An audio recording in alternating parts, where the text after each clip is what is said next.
Good morning and welcome to the Standing Committee meeting for Wednesday, November 15th, 2021. Council will continue to meet in a hybrid format until further notice. We certainly encourage speakers to continue registering and speaking virtually. Our first order of business is actually roll call. Would the clerk please take the roll? Reverend Burgess. Here. Mr. Coghill. Ms. Gross. Mr. Kraus. Here. Mr. O'Connor. Here. Mrs. Kell Smith. Here. Ms. Strasburger. Mr. Wilson. Here. Mr. Lavelle, Chair. Here. 7 members present. Thank you. Our next order of business is public comment. I would like to remind all speakers that the rules of council state that comments are limited to matters of concern, official action, or deliberation which are or may be before city council, and profanity will not be permitted. Once you are called, please provide your name and neighborhood for the record. You'll be given 3 minutes to speak. Our first speaker is Naomi Mullen.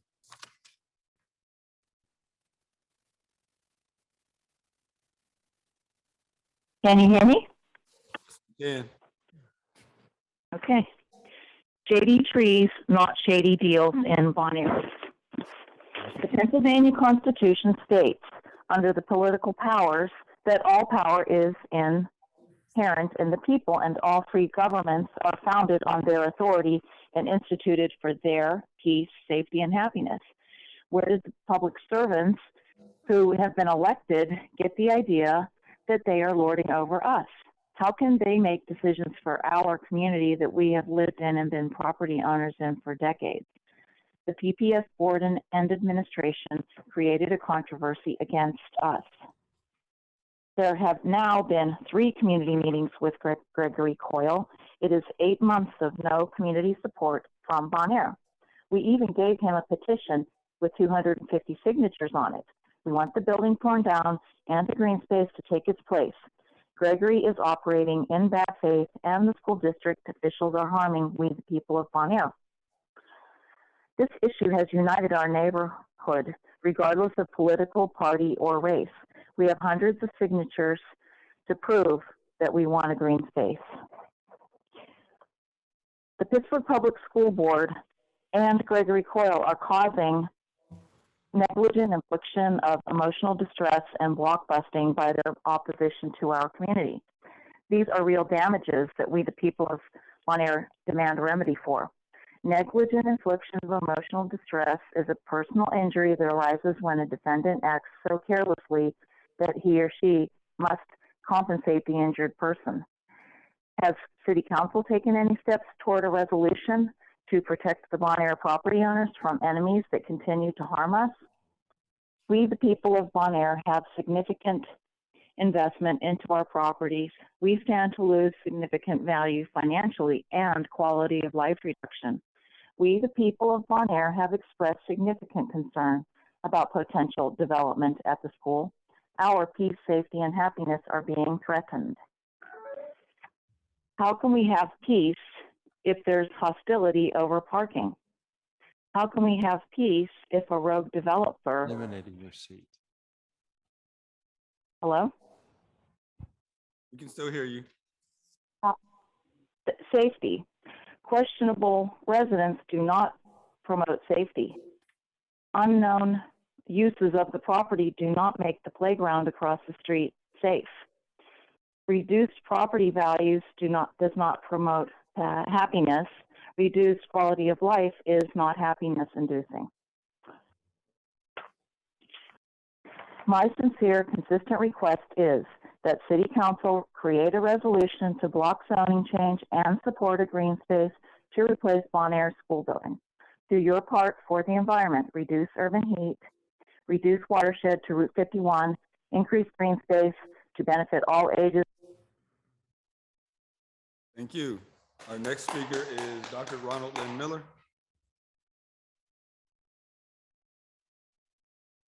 Dr. Ronald Lynn Miller, Beltzhoover, and I also have a residence in Austin, Texas. There's not likely to be an abortion sanctuary when or if Roe v. Wade falls. What about Pittsburgh? Pittsburgh going to be an abortion sanctuary? I'm a Global Intelligence Society U.S. National Candidate 2024, globalintelligencesociety.org. A concern of this council is council room rules. There, citizens, there is a sign on the door, outside door to the council room that says masks are required. I take that to be a rule. But masks are not required for you, Mr. Lavelle, or you, Ms. Kale Smith, or you, Mr. Burgess, in this room, or you, Mr. Kraus. Now, officer, part of your job is to enforce the rules, right? So I'm not ordering, but asking you to enforce that rule, to provide these people that do not have masks with masks. Are you going to do anything about it? Apparently not. So you are as ruleless or lawless as they are. This has to do with COVID-19. It's very, very dangerous. It remains dangerous. And there is this Omicron variant that seems to have incorporated some aspects of the common cold into its way of doing things. Mr. Lavelle, has anyone in your family died of COVID? Ms. Kale Smith, anyone died in your family of COVID? I have a brother and a sister within the last 60 days who have died of this disease. Your ignorance about this, ignorance of your own rule, does not play with the dangerous nature of this disease. Yesterday, Mr. Bruce Krause and James Hill had a love fest here. No masks, hugs. What does this say about the seriousness with which you take this disease in this city? With all of the due respect for Mr. Hill's contributions, there are other people in the city of Pittsburgh who are experts at social media. He is not the king or queen of social media in the city of Pittsburgh. We have a limited seating order.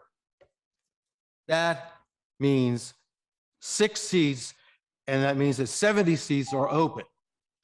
Obey your own rules. Thank you. Our next speaker is Aikuhana Halmalkina.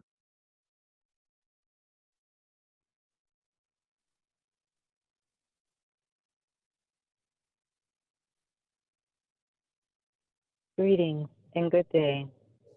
In Lake Alake'in, which means the light in me honors the light in you. My title is Ikahana Halmakina. I am the Grand Inca of the Iroquois Confederacy of Aboriginal American People. I would like to remind City Council of their oath that they've taken to support, protect, and defend the Constitution. That states in Article 1, Section 2, Clause 3 of the Constitution, and excluding Indians not taxed. The term taxed, when the Constitution was written, had a very specific definition. It meant to not to be counted, not to be censured, not to be burdened. Just to name a few components of that definition. And so it's not limited to what your mind may go to thinking as being traditionally taxed. It's a burden to tax the people of the land. We are the people of the land. Since time immemorial, my ancestors stewarded the land known as America. We are the American people. We, the people, have founded and helped support the United States to form their government is modeled by our great law of peace. Well, you've been disrupting the peace, but not keeping your oath to support, protect, and defend. There are numerous constitutional violations that the city of Pittsburgh and those who work for the city of Pittsburgh, to include city council, who are directly not honoring these oaths, not honoring the treaties.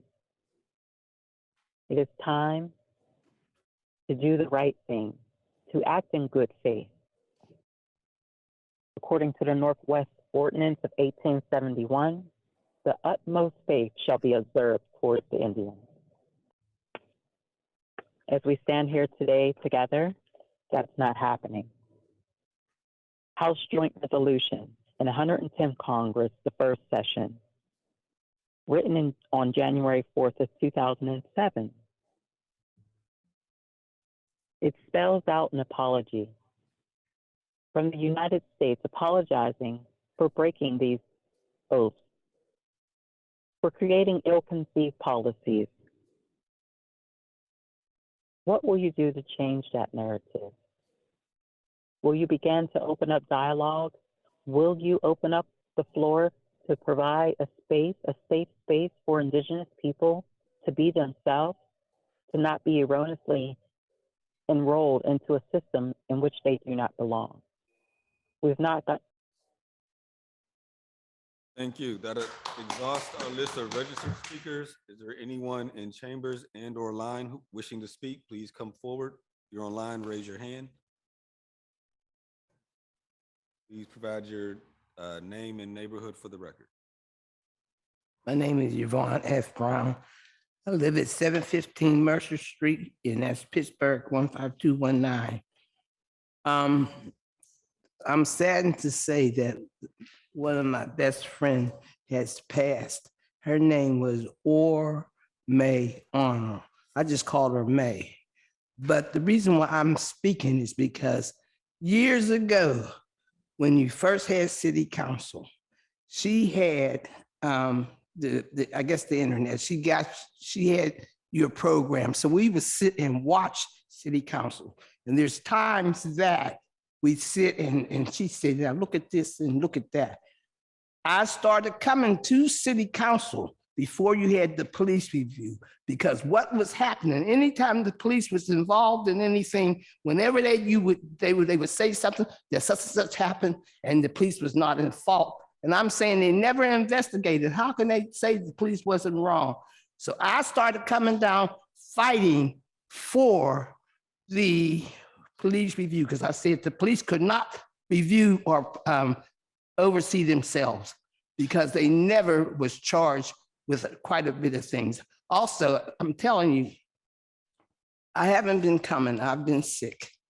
And some of that is because of the treatment I receive here. I am getting tired. And when I get tired, it's hard for me to get back up. When I can come down here, I've been coming since Chris Moore was on the radio, and he was talking about he's been here 27 years. I remember when he came. I used to be over at the school board. That's where I knew Mr. Hill, because he was always there. I come down here because you don't know what you don't know. If you don't live in my neighborhood, then you don't know what's happening. The same way I wanted to say, there was a woman on the radio talking about you increasing money for the police. Now he had defund the police. I don't believe in that. You can redistribute the money, but I'm not talking about defunding. But she said that we're low for food. The food banks are low. You want to give more money to that. I want to tell you so you understand. When they started giving away the food, that you could drive up to the place, you had a bag of meat and you also had a bag of vegetables and so on, canned food mostly. And up at KD wherever, we are part of the food bank. I am. I go and we get maybe hamburger, and we might get a big fat public fish, maybe some chicken thighs. We had even once Christmas, a woman got chicken neck to cook for Christmas from the food bank. A turkey neck. Do you understand what a neck is? So I'm showing you that there's times whereas we don't get, and we're supposed to be the ones that get. Thank you. Thank you. Are there any other speakers wishing to speak before City Council? Last call for speakers. Checking online. Seeing none, we'll move on to our standing committee agenda. Our first committee of the day is Finance and Law, chaired by myself. Our one supplemental paper, Bill 2331. Bill 2331, ordinance amending the city code at Title II, Fiscal Article 11, dedicated funding for comprehensive municipal pension trust fund, Chapter 272, dedicated funding for comprehensive municipal pension trust fund to extend the parking asset for additional 5 years. To approve. Any discussion? Seeing none, all those in favor say aye. Aye. Opposed? Bill is recommended. That moves us to our deferred papers, the first being Bill 1846. Bill 1846, ordinance amending and supplementing the city code to require the confirmation of city council for deputy directors and/or chiefs, assistant directors and/or chiefs, and other enumerated positions in the city code. Second. Yeah, second. All those in favor say aye. Aye. Any opposed? Bill is amended. Councilman Burgess. Aye.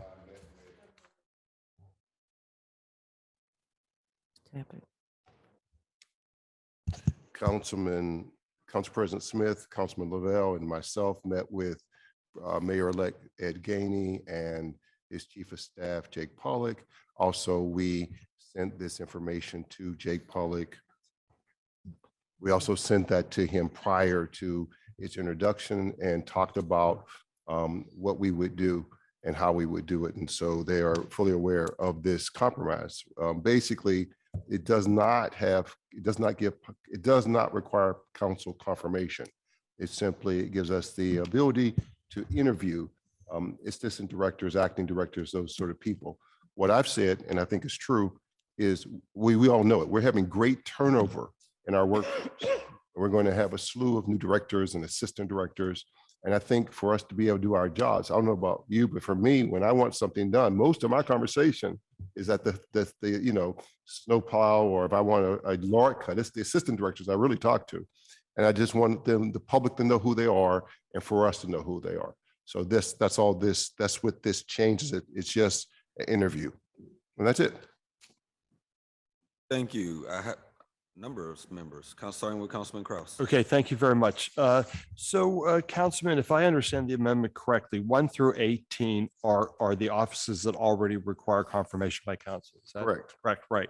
And so then the addition of 1 through 21 are do not require confirmation at this point in time, Correct. but are the beginnings of the definition of personnel that council would wish to interview upon their hire or appointments, or before. I think is that correct? Before, yes. Before, okay. Once they've decided, they would But- come to us. Is it then, I'm going to page 3 of the amendment, which seems to be the meat of it. Is this where it spells out who in those departments we would be interviewing? Yes. Yeah, okay, because the office of the mayor, that's a very broad Yes. topic, right? No. Right, so we're delineating Yes, who we would actually invite. yes. So I can see where there would be reason to wish to support, there would be reason to perhaps find it to be a obstructionist in some way. But we talked briefly yesterday. And I have always been one to advocate for an interview process. The work that we do, it's a relationship oriented work, right? I've always said that our ability to be successful in the work that we choose is directly related to our ability to build relationships, right? And I think that's important for the public as well too, that we, voted here through a democratic process, who do the work we do through democratic process and majority interact with these people every day on a daily basis. And that I think it's important. I do honestly believe it's important that the public know who is shepherding the work that we are doing and who we rely on. I went to a community meeting last night, a Christmas party, and a lot of the conversation around people that are really very, very much engaged on a regular basis is really about transition, who's leaving, who's coming in. Do you know this person? Do you know that person? Who will do this? Who will do that? I didn't have a lot to offer. I really did not have a lot to offer other than my assurance that as people come into the new administration, we are certainly going to share them with them, introduce, begin the process again of rebuilding those relationships, because that's how we're all going to collectively work together and to be able to do the work that we came here to do. So in the spirit of that, I want to support the passage of this. And I don't, and I will go on record on, we have always operated as ladies and gentlemen at this table. And we have had good open lines of communication with the past administration. I like to use the analogy, if the mayor would send over situation A, but we wish to see situation C, we would all go over and figure out what was B. And everybody would be, yep, are we good? And then we would come out here and we would do it. One of the best things I ever heard in the time that we served with the new administration, and I heard it more than once, when I would be stopped on the street or in a community meeting and they would say, boy, is council boring these days. And I would simply say, thank you. That's, we're not looking for drama. We're not looking for confrontation. We're looking for cooperation and doing the work that we were sent here to do, right? I mean, say that again? So like adults. Like adults, exactly, yeah. So, in the spirit of that, I want to say that that's why I would offer my support today. It really is about opening lines of communication, building relationships, sharing that amongst ourselves, sharing that amongst the administration, and sharing that with the constituency that we serve. Thank you. Thank you. Thank you, President Smith. I just want to thank Reverend Burgess for his work on this. And I was at the meeting, as you were, Councilman Lavelle, with the incoming administration. And I'm glad that that they were open to this and that you put in any suggestions that they had brought up at the meeting. But I mostly want to say that I want the public to know we've always had the authority to interview and to approve directors.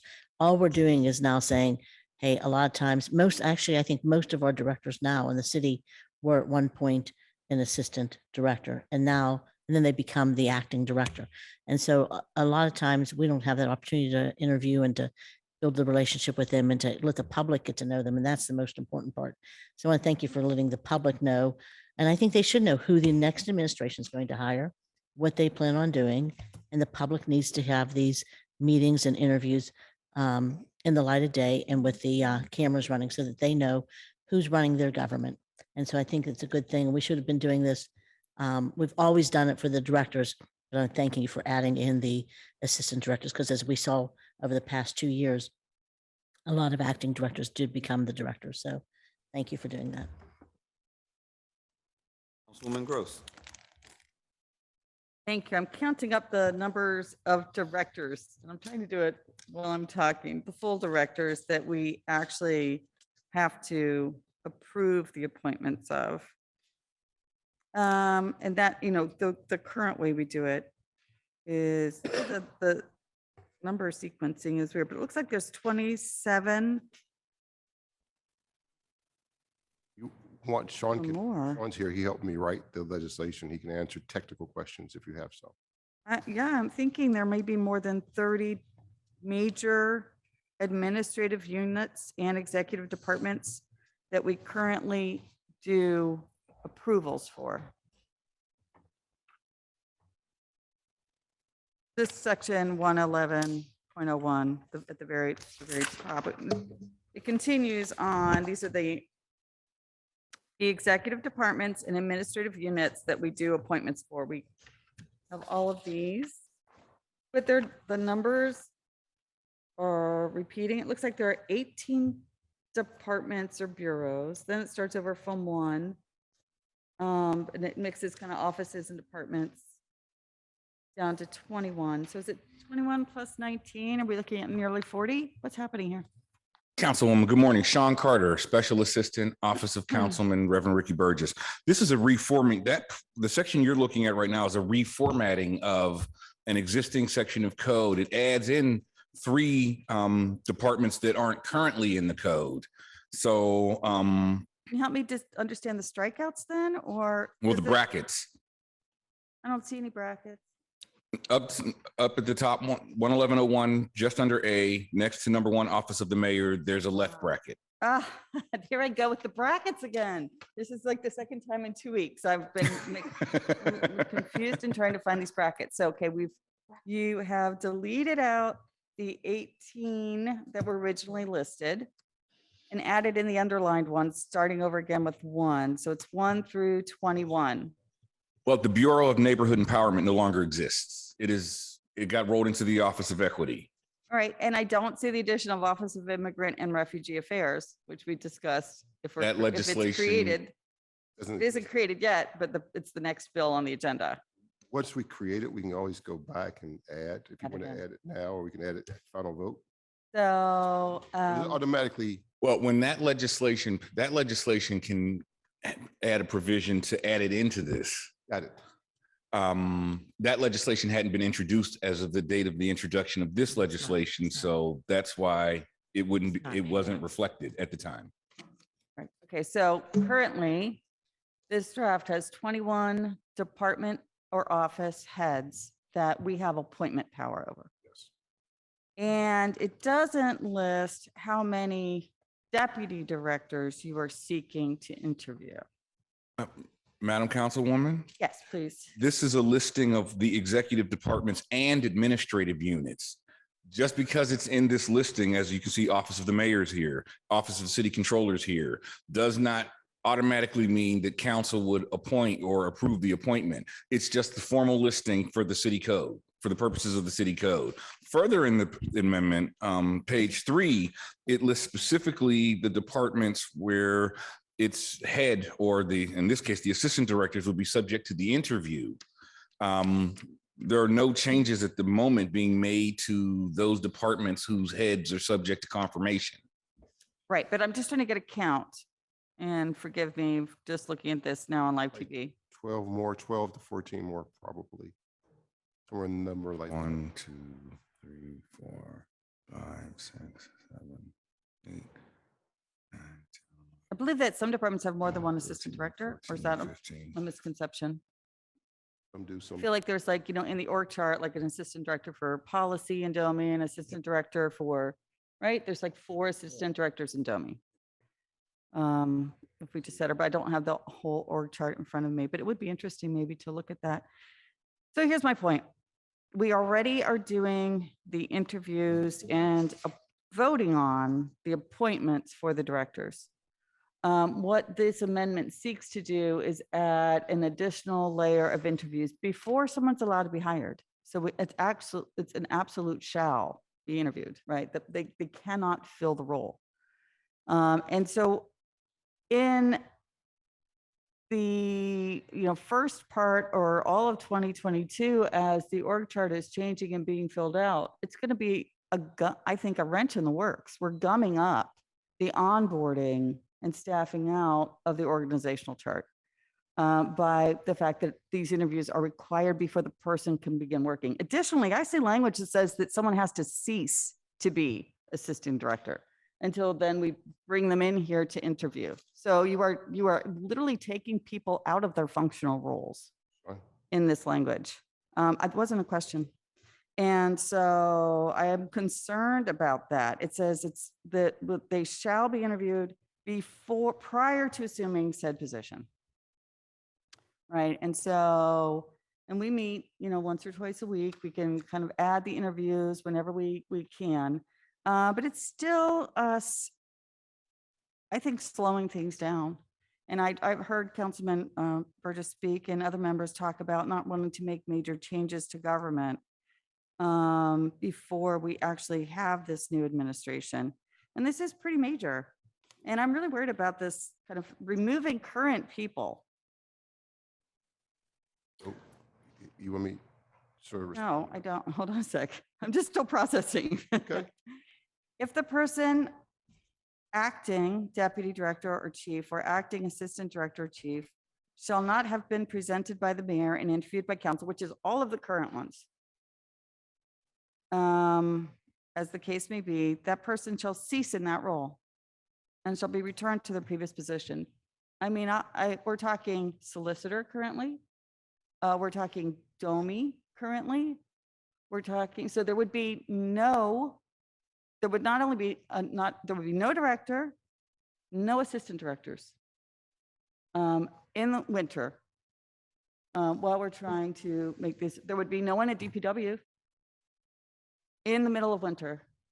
So I don't understand that. Director Hornstein would have to go back to being the director of building services. What do we call his title? Does anyone know that? Yeah, there would be no one in charge of public works. That concerns me greatly, and I don't think that language belongs here. So, I didn't ask a question yet, but I'll see the floor. Mr. Chair. so if I can, no, Councilman, I'll come to you next, Councilman Burgess. Councilman Coghill? Okay, thank you.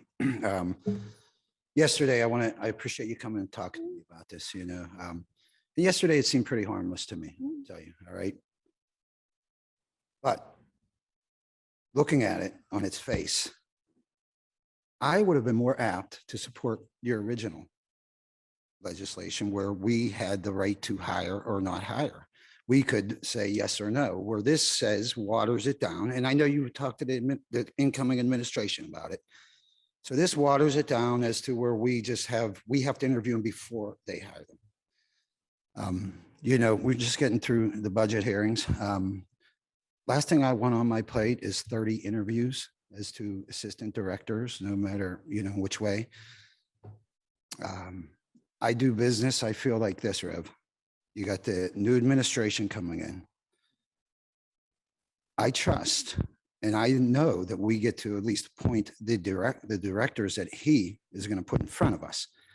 Now, for me, I count on that director to hire his own people.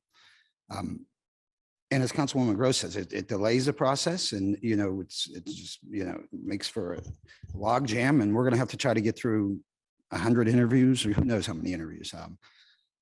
If I don't have confidence in an assistant director or deputy chief or whoever we're interviewing, I'll call them to my office, and be like, hey, what's the issues with you here? Why are we having problems? And then if we decide as a body that we are not confident with that person, then won't fund them next year. That's all. That's where our leverage is, I feel. The leverage in these interviews, to me, I just feel like I don't want to go through those interviews. I really don't. I want to have faith in the director that we appoint to that. And whenever I have an issue with somebody in the department, I always go right to the director and usually get the results that I want. On top of that, I think shows a lack of confidence in the next coming administration to a certain degree. And I think that's a bad foot to start out on. I'm going to have the utmost confidence in this next administration until and if they show me that I shouldn't. So I think it sends a wrong message, I guess, to the incoming administration. If you decide to do it, and this is a question, if we decide to get through the process of 30, how many interviews? Do we have any idea how many interviews we would actually be requiring? so can I answer the question? Yes, please. Okay, first of all, I'm not sure if you served when Darlene, when we interviewed every single board member. So there was a period of time when we interviewed every single board member of every single authority, even the ones we did not appoint. So this is not something we've not done in the past. Second of all, functionally, we don't have to have the interview. We have the ability. We don't have to interview them. We could choose not to interview them. We could just approve them at the table and never have the interview. It gives us the power to interview them, but we can also choose not to as a body. So it doesn't mean that we necessarily have to have all these interviews. And it's probably, I don't know the number, it's going to be probably somewhere around, I'm guessing 15 or so, but I did not count the number. And I am also willing, of course, to make, as I told them, what my intention was, I'm still willing to work with members to make other changes and whatever, the will of the body is. But we do not, the intent is really to interview. And if the body does not want to interview, they don't have to. they can approve without interview. Not approve, we can forego the interview process. So can't we interview them anyway? Can't I just call in somebody and I'll call the director and say, listen, I want to talk to your assistant. Okay. Why can we not interview as it is without putting legislation in over it? So we'll talk about it. Sean? There was a question raised about the acting director positions. Under the existing city code, no one appointed acting director can act for longer than 90 days. That's already the code. The problem with the code is it's silent on what happens on day 91. Is this person out of a job? Does the mayor have to appoint a new acting director? This clarifies that. Because generally after 90 days, someone would either have been nominated and confirmed or a new acting director appointed. And so this just codifies a lot of the existing practice, but the code already requires that an acting director can only act for 90 days. Okay. To my point, I feel it sends the wrong message. I do. And you know what? As far as I'm concerned, we get to appoint the directors. I'm fine with that. I will hold the directors responsible for any misdoings or people that we are not confident with. It's that simple. I don't think we need legislation to interview somebody, especially legislation with no teeth in it. If it would be different, like I told you, I'd be more apt to support the first piece where we could say yes or no. And I probably wouldn't have supported that either, just because I feel like it's starting off on a bad foot with the next administration. But to, require interviews for something that has no teeth, just, it clogs my schedule up. I'm very busy. Last thing I want to do is interview 30, 40, however many people there are. And I guess we don't even have a sure number on that. So I won't be supporting it. I do appreciate you coming to me yesterday and talking about it, though. Thank you. Thank you. Councilman Burgess? All right. Before I go to the second round, I'll simply add that for you, regarding your scheduling, I was here when Darlene would ask to interview every single person ever brought into the city. And members would sometimes get bothered because she would make the motion. I would always second it because I believed in the right for a council person to interview. With that being said, probably 80% of the time, her and maybe one other council person would actually show up for the interview because the majority didn't want to, because they said, hire whom you want, we'll work with them. So in terms of how it functionally works, we don't want, to Burgess's point, we don't have to, and maybe we should look at that and turn it from shall to may. But two, even if we schedule the interview, just similar to budget meetings where a lot of the members won't show up if they don't have questions for that particular hearing, same thing happens with the interviews where you don't actually have to show up. So it doesn't technically clog up your schedule. So may I respond to that? Yes. So why don't we just act as we did in the past when Councilwoman Harris used to call them in and we decided to come and meet with them? No, we formally interviewed them. So a recommendation would be made to council. Right. She would make a motion to interview that person. Can't we do that No. today? Why not? So if you don't have this in place, then the assistant directors just get automatically hired. You don't have the option to interview. Yes, you can ask them to come meet with you in your office, Right. but in terms of coming to this table to do a formal interview, that would actually not be in place. So with this legislation, we're asking for a formal interview before they can be hired, correct? Well, they can start, not before they hire. Okay, so we're going to have to go through, I'm just going to say 30 for, Typically 30, possibly, but not. And practically, you're talking maybe one every other month or so. I mean, the turnover is not going to be that fast, right? It's when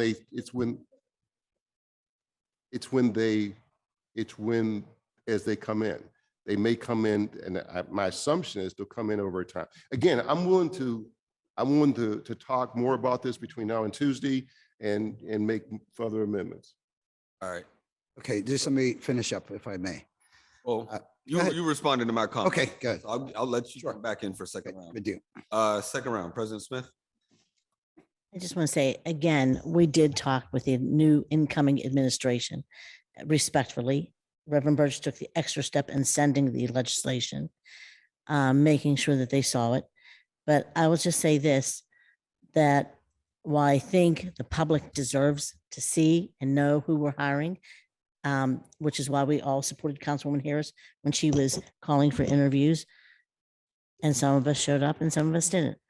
But at least we gave her that opportunity because we believe the public had a right to know. And the same goes for this. But I will say, as much as I want to work with the administration, I was elected by my constituents to make sure that what they need done is getting done. And I want to make sure that we're hiring people that can do the things that we need to have done. I don't want to see an acting director who comes in and there's a learning curve because they can't do it, but they knew somebody and they got the job. I want to make sure that they can do the job. And I don't think we're doing anything. I don't know that we've ever turned down anybody that a mayor had wanted.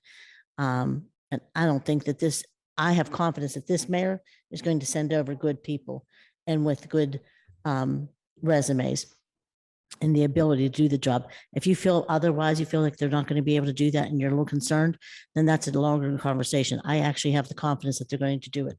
And I also think that 30 interviews is no time. That's what we're here for. We were elected to represent the people and to make sure their work is getting done.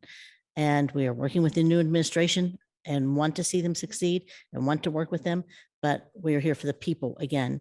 And with that said, I actually think they have a right to see, at least hear some of this stuff. I mean, they may actually have questions for us when they hear some of the assistant directors come to the table. I think that I really feel like he's going to hire some good people. I think that he's shown that with his appointee, his announcement that he was going to have Jake Pollock as his chief of staff. I think that he's already showing us that he's picking some quality people to work there. So with that said, I have confidence he's going to bring forward good names. I think the public wants to see and hear who they are. I think they want to definitely know the directors, but a lot of times the directors get overwhelmed and they want to know who they can go to second in command. So with that said, I'm supportive today. I'll be supportive next week too. Thank you, Reverend. Thank you, Councilman Coghill. Yes, I just wanted to follow up. So I still don't understand why don't we just use the same process as we did as Councilwoman Harris used to, request a interview. And those of us who wanted to come came, and those who found it unnecessary did not, for starters. But I also would love to put the question to us. What if somebody decided that our staff needed interviewed because the public wants to be People think they confident? should. I mean, I wonder how we would feel about that. Me personally, I'm responsible for my staff. I want somebody, whether it be over at the mayor's office has a problem, or somebody in my community has a problem with my staff, you come to me and then I will say, you know what, address it. And that's the way I'm going to continue to work with the directors. I feel it's unnecessary. And last thing I want to do is interview 30 people. So thanks. Thank you, Councilman Wilson. All right, this isn't a big deal anymore. I think we should turn it from shall to may. We want to interview, we interview. We have a lot of transition right now. There's people going in the acting director. And it'd be good to know who's in line to do that. So you see the names come over. We want to interview, we do that. Change it from shall to may. I do have some questions, though, that the transition is smooth. And I see the special assistant has left. But maybe he can come back. The named deputy shall be an existing city employee with knowledge of the workings of the department they are named to oversee. How does that affect the transition?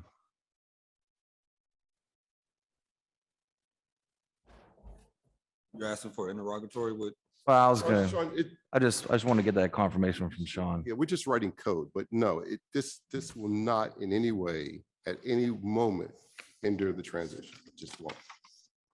Like, how does that affect like the first hires? I'm sorry, I missed your Yeah, I'm question, gonna Councilman. repeat. So the question is in section, I think it's 3.1.02. It's the name you added this, the name deputy shall be an existing city employee with knowledge of the workings of the department they are named to oversee.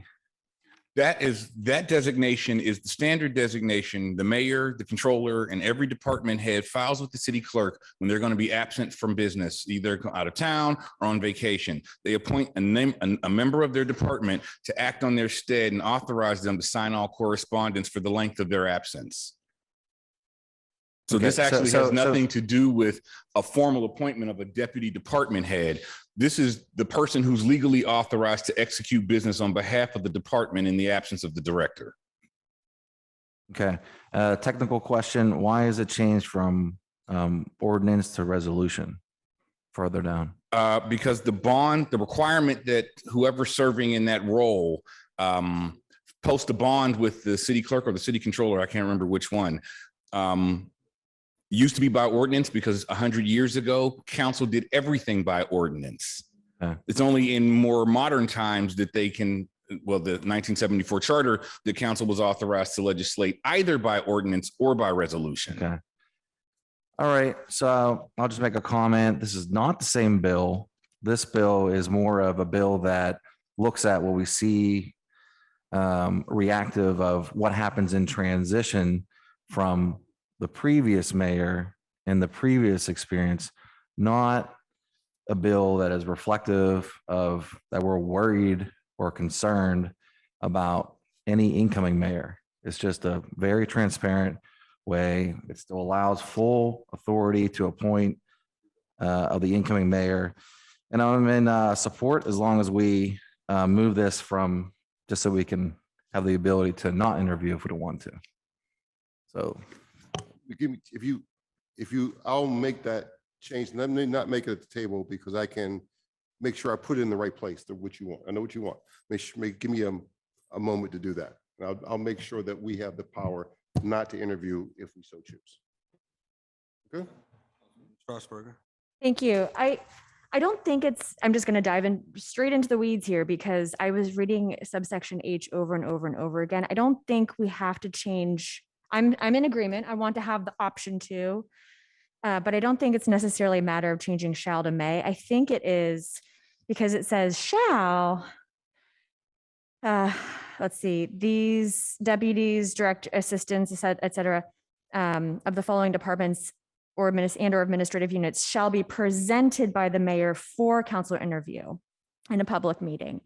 That in and of itself does not mean we have to take the interview, just means it shall be presented by the mayor for a council interview in a public meeting held subject to the state open meetings law prior to assuming said position. It's the next sentence, no appointment or hire subject to this subsection shall be effective in the absence of said interview, that I think we need to tinker with it, which I think you're nodding your head, but I actually don't think it's just shall to may. I think it's just that one sentence.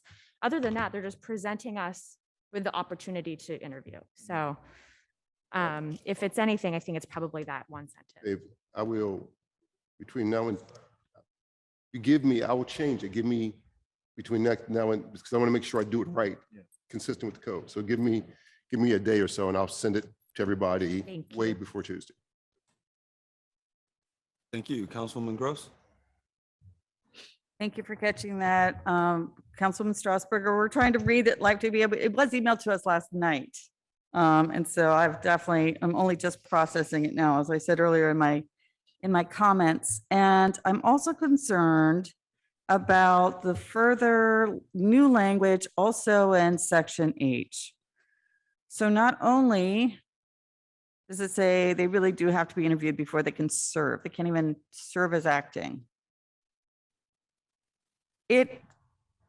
Again, unless I'm reading this wrong, if the person appointed acting deputy director or chief or acting assistant director or chief, as the case may be, shall not have been presented by the mayor and interviewed by council, which is everyone who is currently acting or interim.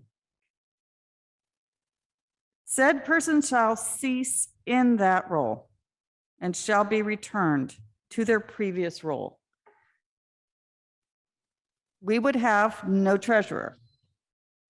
We would have no finance director because our director of OMB is currently acting director and finance chair. There's a bond issuance on this agenda. How does that happen? We're approaching our March property tax deadline, which last year did not go smoothly, and we had many, many months of complaint. There would be no one in charge of the departments to receive property taxes. Director Hornstein is the acting director of DPW.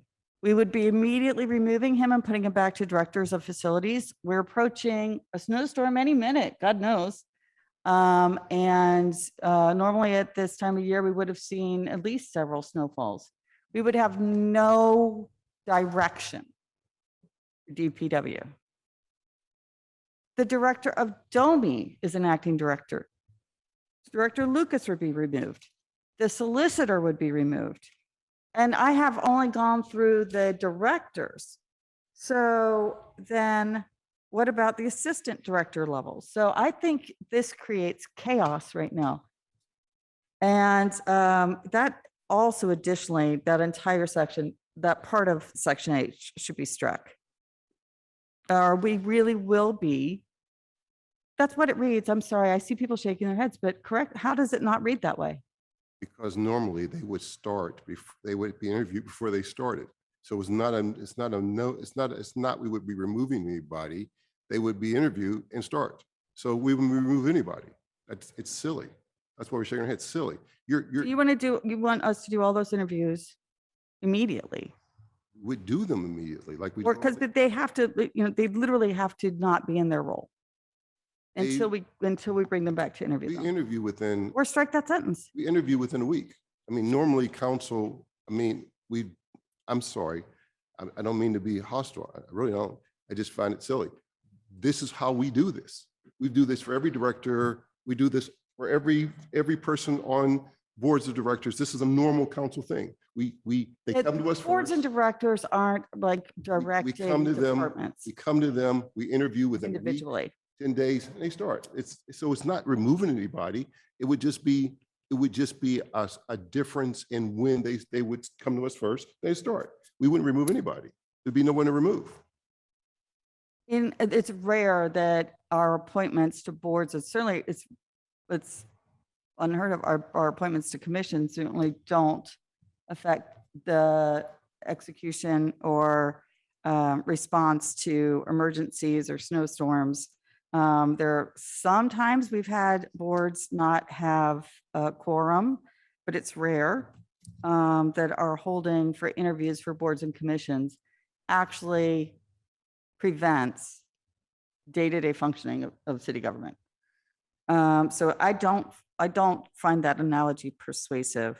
I am concerned about how literally this would function, even if we get to them in a week. What are all the things that would have to be on the city plate to have that they wouldn't be able to do in this interim? And I find that sentence to be just completely unnecessary. Why remove everybody right now? I can't support that. That's all, Mr. Chair. Thank you. Thank you. I have Councilman Kraus followed by Councilman Strasburg. So the meat of the discontent exists within section H. And I think there are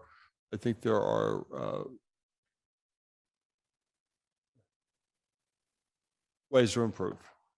I think we can. Excuse me. Councilwoman Gross does bring up some good points in terms of the functionality of government has to function. But before I go into H, I'm going to go up to F and compound things a little bit more. If no person shall be designated to serve as an acting director of a department or acting chief of a Bureau of Public Safety for more than 90 days without being subject to confirmation by council as provided for on the Home Rule Charter. The section added to that basically is just repeating what that already says. I don't know that language is absolutely necessary, that you have 90 days. You need to be confirmed, and if you're not, you're not in that position. I hope we could agree that we could actually actually strike that. As to Councilwoman Strasburger's point, I think we could probably change shall to may and delete the following sentence of no appointment or hire subject to this subsection shall be effective in the absence of said interview. I'm not 100% sure we have the legal power to do that. Do you? I mean, have we? I say this all the time. They who represent themselves has a fool for a client. I'd be happy to walk down to law with you and ask for, confirmation of separation of power and what we actually are permitted to do, and what we're not permitted to do. More than anything, I want to stress, it's extremely important that this cannot, should not, shall not, may not be perceived as confrontational and or obstructionary in any way. That it really is, and the language reflects that it really is in the spirit of rebooting the computer. We're starting from square one, right? All of us depend on the relationships that we have built through the years to accomplish the things that we need to accomplish to serve the constituency that we came here to serve. If we don't have the ability to build those relationships, we're screwed. Excuse my French, but we are not going to get to where we need to be. So I want this to be perceived and received in the spirit of genuine cooperation and understanding and assistance. We have a new administration coming in that doesn't have large municipal governing experience, state governing experience. It's not the first time we've been in that situation. Tom Murphy came in as a state representative and served in a municipal capacity as well too. So before we belabor this anymore, which I'm adding to, perhaps we could, and I'll go with the will of the body, we could leave this alone. We could recess this meeting. We could come back and do the things that we need to do, bring the meeting back and present. We can preliminarily pass today. It is amended, or we can hold and recess. Well, we could hold, recess the meeting, bring it back up and do any final tweaks and then final vote it, or we can make the final amendments at final vote on Monday. But we do have both meetings on Monday, so we have a lot of options. My This one is to get it right. My preference is to preliminary pass. I'll work with all members before the end of the week so that we are agreed before Friday. It's not that much to change. And we can do that, I think. With the understanding that we still have the option then to reject. We also have time to reject it or recommit it. Were we not? I think all members, except for maybe Anthony, I'm kidding, make valid points and in the respect of, in the spirit of a respect of cooperation and respect for all members, I would ask that we have the time to tweak, bring back. I think fundamentally, it's a good piece, as long as it is received and perceived in the spirit of genuinely wishing to cooperate and act within the best interest of the city. Thank you. Councilwoman Strasburger. Thank you. I realize we're way past the point of there being too many cooks in the kitchen, but I did want to add another suggestion that I think would get to the issue of where we are at this particular moment, with some of our acting directors having existed in their current position probably beyond the 90-day period, if not getting very close to that, which is perhaps after Section F, adding a date of an effective date that is a little bit, gives a little bit of wiggle room for us. We're approaching the holiday season. We're not going to be meeting as regularly for a couple of weeks. Perhaps we can think about a buffer period that allows us to interview them and for them to stay in their position for as long as necessary, because in going forward from here, they will have 90 days, but some of them don't currently have that 90-day period. So I'm not suggesting 90 days, but perhaps an effective date for that particular section. If we can do that, that would allow them some buffer time. And then beyond that, just friendly suggestion amendment. I didn't get to state my full agreement with Councilman Krause's sentiment that my support of this bill is completely in the spirit of friendly desire to meet incoming directors, assistant directors, chiefs, get to know them, understand who they are, them meet us, and know a little bit of their background before we start working together. So I support it in that spirit completely, and I look forward to seeing who, who we're going to be working with over the next set of years.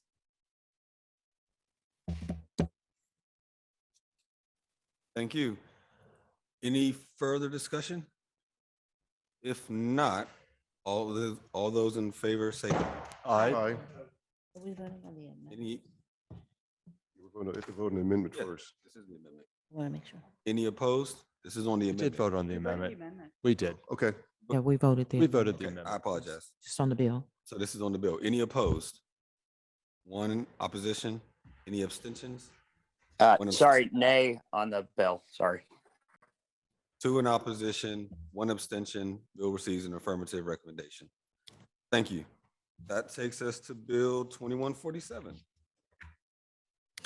Bill 2147, ordinance supplementing the Pittsburgh Code Title I Administrative Article 3, organization by adding a new Chapter 141, offices generally to establish the Office of Immigrant and Refugee Affairs. Motion to approve. Second. Any discussion? Councilwoman Gross?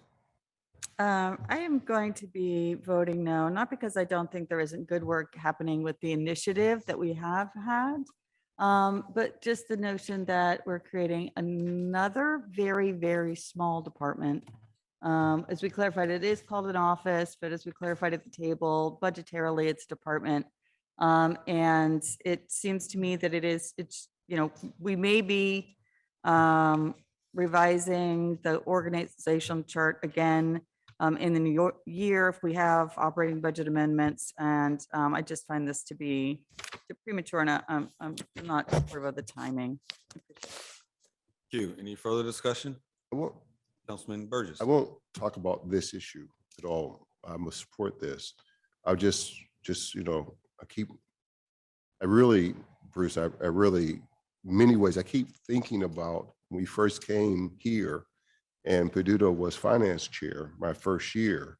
And he was finance chair the first year, and he would give us these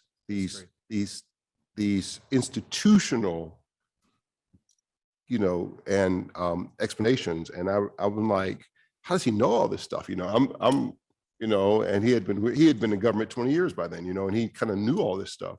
And so sometimes when I make these statements, I remember him teaching us. And so I kind of have that role. I don't mean to be offensive by it, but council alone has the authority to organize government. Only council can organize government. We have the sole authority.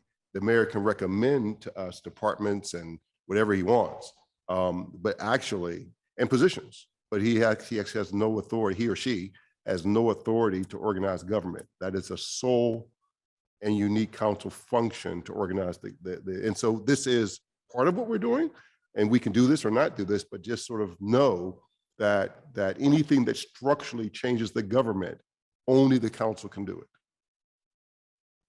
Thank you. Any further discussion? Seeing none, all those in favor say aye. Aye. Any opposed? Opposed. Opposition? Affirmative recommendation. Madam Clerk, if you could read bills 2152 and 2153 together. These are operating budget bills. We do have two amendments in front of the council.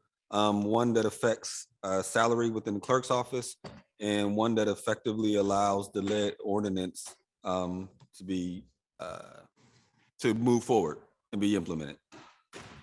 Bill 2152, resolution making appropriations to pay the expenses of conducting the public's business of the city and for meeting the debt charges thereof for the fiscal year beginning January 1, 2022.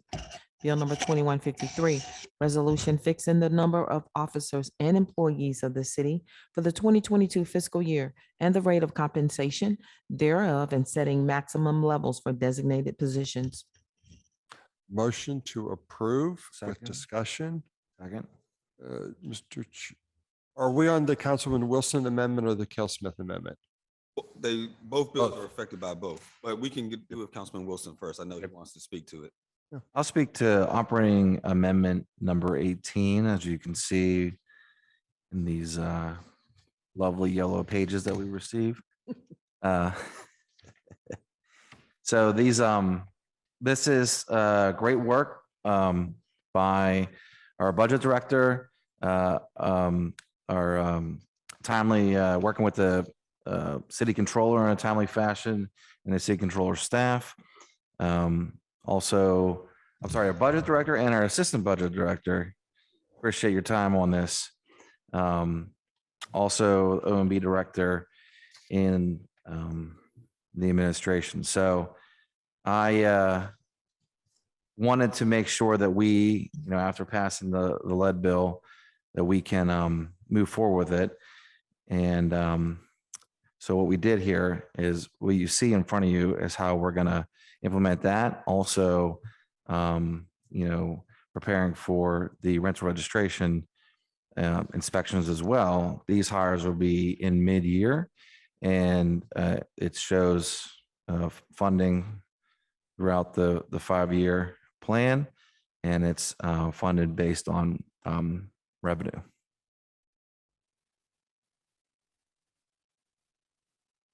Thank you. Any further discussion? Councilman Please, Strauss? on Amendment 17, I am a co-sponsor with Council President Kell Smith. So noted. Thank you. Great, thank you. Councilwoman Strasburger. Thank you. With regard to operating amendment 18, I just really want to thank Councilman Wilson for his work here. He was doing nothing but working on this, I think, during the last couple of days. And it was timely because although we can open up the budget in January as it remains open, we had to get this done today so that the appropriate inspectors could be hired basically immediately before the start of the year and in time for this to begin.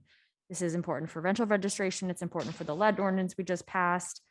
It was, who knew that getting $2 million dedicated from the ARP funds to implementing the lead ordinance would be so difficult to allocate, but we are following our own rules and ensuring that we have a 5-year plan for all expenditures and for all budgeted positions. And the ARP funding does not necessarily last for 5 years. So we had to be diligent about sticking to that and also not threatening the status of our rental registration program that we intend to implement in May. So there were so many different balls in the air. And I think I really want to commend Councilman Wilson, our council budget office, Mike Strelick, Bill Urbanek, the controller's office, and Director Kinter for being so tenacious about this.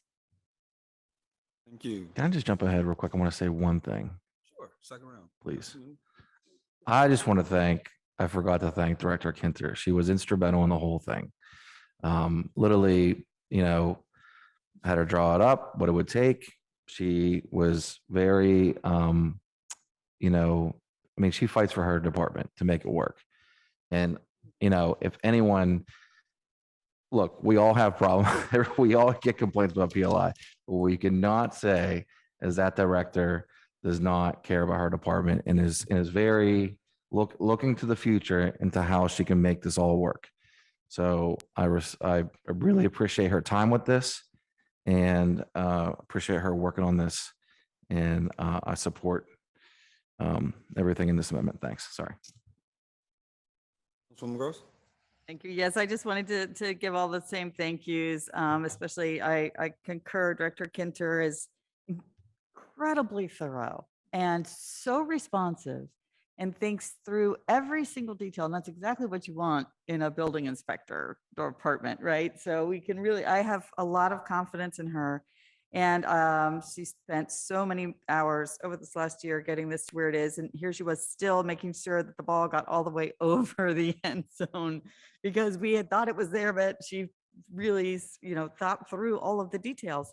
Incredible attention to detail. So again, and also thank you to Councilman Wilson and our budget office, who has a lot on their plate right now and made this one happen. So that's all. Thank you. Thank you. Any further discussion? I just want to thank our budget office as well. I mean, they have been doing a really huge job for all of us, and we all run into them with amendments at the last minute, and they keep them all straight, and they bring them out here at the table, make us look like we know what we're talking about. So thank you all very much for the work that you do all the time. Thank you. Any further discussion? If not, all those in favor say aye. Aye. Opposed? 2152 and 2153 are recommended. If council's okay, I believe we can read 2154, 2155 together. Bill 2154, resolution adopting and approving the 2022 capital budget, the 2022 CDBG program, the 2022 through 2027 capital improvement program. Bill number 2155, resolution authorizing appropriations and salaries of the Stop the Violence Fund for the 2022 fiscal year beginning January 1st of 2022. Motion to approve. All discussion, Councilwoman Gross? Just a side note, I want to thank Councilman Lavelle for pointing me towards a source of funds for the amendment that I withdrew for bike lane clearing. And I circled back around with the department, the acting director of DPW and our budget office. And so it's not a source of funds that can be added to these amendments, just for the on a technicality, which is fine because of the source of funds. But thank you for that anyway. And so we'll be, if we don't get it done in this session, we'll just carry it into the new year because it's a capital budget amendment. But I really want to thank everyone's support. Thank you. Any further discussion? Seeing none, all those in favor say aye. Aye. Any opposed? Both bills are recommended. It takes us to Bill 2168. Bill 2168, resolution authorizing the fee schedule for 2022 pursuant to Chapter 170 of the City Code. Motion to approve. Second with discussion. Yeah, I just, is there someone to talk about this? Would you be willing to offer up a motion to amend as well? Yeah. Motion to Have an amend. amendment on this? We have an amendment to the fees. This is the fee schedule. First, yeah, motion. We're also putting in the lead fee service into our fee schedule. Okay, gotcha. Thank you. I think this is something Councilwoman Gross and I, Did you second hers? Motion to amend? Second. Thank you. Mhm. Councilwoman. and so I'm looking at I just want to look at the fee schedule. So we voted, do we vote for the amendment? Because mine's actually on the actual bill. Okay, so on the actual amendment, all those in favor say aye. Aye. Any opposed? The bill is amended. Now on the bill as amended, Council President. So I know this is something Councilwoman Gross and I have been saying we really want to look into, and these fee schedules come as we're in the middle of these kind of budget hearings, and they're really difficult to look at. And I mean, the print is so small, and I really want to look into this because some of the concerns that we have been related to events. And I do see on here, we all know that B. Marshall does the Juneteenth event. And we have and has a private company, it's my understanding. So I see here that there's a greater charge for companies that are doing commercial kind of work versus somebody who's doing a nonprofit type of work. And maybe he needs to turn into a nonprofit or at least get a component of a nonprofit under his business. I'm not certain. But what I don't want to do is cause such a issue with the Juneteenth that he's unable to afford to do the event. So I'd really like to, I'm going to abstain today from this. I'd like to look at this fee schedule and understand how this affects people doing the Juneteenth parade, the Veterans Day parade. I know the city's now doing. And I do think our director has done a fantastic job in getting this Juneteenth and all the other events that he gets through safely for the city of Pittsburgh. He's done a great job. He and his team have done a great job. But I want to say that I do have concerns with the B. Marshall event not being able to, it'd be terrible if we declared Juneteenth a holiday and the following year we were unable to do the event. So I just want to say, I want to look at these fees before I do any more. Councilwoman Gross. Thank you, Councilman Smith, for bringing that up. It's true. We've had actual, even nonprofit events, Right. small community events cease to happen, go away completely because they weren't able to afford the fees that the city was assessing on them. And it's various different parts, I believe, of the fee schedule. So I will also abstain today to try to figure out what are we doing wrong that a small neighborhood event is getting charged so many thousands of dollars that they can't afford to do the community building, the creating of relationships in the neighborhood that we encourage and really depend on. And yet we're creating obstacles and even creating such huge burdens that they can't have their neighborhood events. So there's something wrong, and I'm look forward to trying to figure out what it is we're doing wrong, that we're charging so much to events that they can't actually happen. Can I just say something about, maybe we can work on it together over the next couple of days. Thank you. Any further, Councilman Wilson? Yeah, I wanted a clarification. Recently had a meeting about some special event permits regarding filming of movies or shows. And I heard in that discussion, it was going to be $1,000 if there was some sort of unpermitted It's on here. action that happens, but it says cost of fees plus 25%. What does that mean? I believe.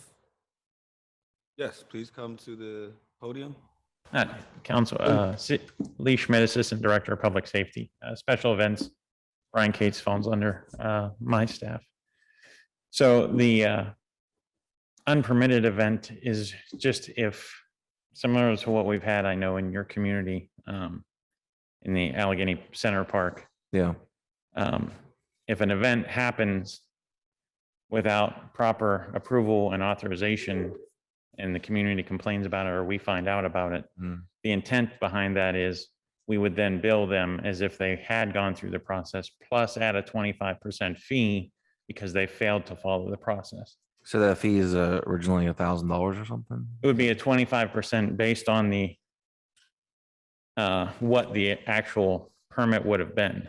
So if it was a small community event that would have only cost $100, we would add another $25 to Okay, the maybe the permit fee. situation we Yeah, were referring now for to. filming, that's different. Filming is we're doubling the fees almost for filming, which we talked to the film office on, and they were comfortable with that. Market wise, we're very low compared to most cities on that. Okay, all right, So- thanks for explaining that. So anyway, I'm happy to see that because that's something new, right? Correct. All right, thank you. Yeah, the additional. Yeah, hopefully Um, that helps. Yeah. And I can address Council Woman Cal Smith's question about Juneteenth specifically. B is actually does work as a nonprofit for the event. He himself is a private, but his organization that runs the event is nonprofit. We do have the calculations. We can show you under the new fee schedule, he would actually pay less than So they did just so you before. know, I do know what he pays or what he's Okay. billed every year. So that's the whole thing we want to talk about because I know you have all jumped through hoops to make sure it happened, but I also know that he has to jump through hoops to make it happen. And so I just want to make sure that whatever we do, not just be Marshall, but for events that bring a lot of people and economic development, benefit to the city. I want to make sure that we're helping people do those things. They help our businesses downtown. They rent our hotels. There's a lot of benefit, by having the big events. And B Marshall's event is one of those events that bring a lot of people to town. It also costs a lot of money, and I understand there's costs associated with having them. I just think that we need to sit down and talk about what it is we're willing to absorb and moving forward, how we can make it easy to have these things that make the city such a special place to live. But without Juneteenth, without, the Pride Festival, well, that's not Pride Parade, that's not even here, yeah. The Veterans Day Parade, all those things, they don't help the city become the amazing city that we are. But we also have the little local block parties, the athletic associations, and all these are, even the permit process is just so cumbersome. So I think we just need to talk about that in general. And I know that when I first started, it was too easy and maybe it needed to have a little bit more complexity to it. But I think it's gotten to the point where it makes it difficult for the average person to do something in their community. So I'd love to talk with you and the director and others a little bit about it. But I would really like Councilman Gross and I to sit down and talk through it. Thank Okay, you. great. Thank you. Thank you. Any further discussion? Seeing none, all those in favor say aye. Aye. Any opposed? 2168 is receives affirmative recommendation. If members are okay, we have a lot of bills under this committee. I'd like to jump ahead to public safety so our public safety officials can go on their way. So with that takes us to page 11 in our packet and the Public Safety Services Committee, which is chaired by Councilman O'Connor. Our first supplemental paper is Bill 2333. Bill 2333, resolution authorizing the Department of Public Safety to enter into a license agreement with the city of Greensburg on the behalf of its volunteer fire department at no cost for temporary use of a city of Pittsburgh fire truck due to a recent accident that has left the volunteer fire department without an operational fire truck for an indefinite amount of time. Motion to approve. Any conversation? Seeing none, all those in favor say aye. Aye. Aye. Any opposed? Bill is recommended. Bill 2334. Bill 2334, resolution authorizing the council to promulgate guidelines to be followed by city police officers when making a warrantless arrest as required by thereunder and as required by the Pennsylvania Chiefs of Police Association, Pennsylvania Law Enforcement Accreditation Program. Motion to approve. Discussion. Yeah, second, brief discussion, please. So in talking to the Public Safety Department, they had called, and I talked to just a few members yesterday. What this is there is an accreditation for our department and officers from the state that allows them to make arrest. Without this accreditation, officers would not have the ability to make arrest, and that's in all types of arrest. And this is just to get them that accreditation through the state so that our officers can enforce what they believe the requirements to arrest an individual. It's not a no-knock warrant. It doesn't put any of that in jeopardy, as I know we passed that before. This would be an incident where, again, somebody is in a fight or something like that were to occur, and I'm probably using a bad example, but somebody is unruly and the officers are on site and they arrest that individual. That's why they need this accreditation. And I know public safety is there. If I missed it or I misrepresented what this is, I'm doing a very general, broad sweep of this, but please add something on if necessary, but I'll open up to members for any further questions. Thank you. Councilman Cross. Yeah, thank you very much. Director, would you mind coming up? Just briefly, please.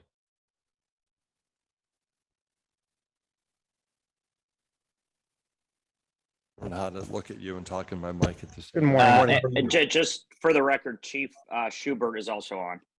Yeah, good morning. Wendell Hester, Public Safety Director, and I will refer to Chief Schubert, and between himself and myself, we'll be glad to answer any questions you have. So mine is really very simple and not very detailed.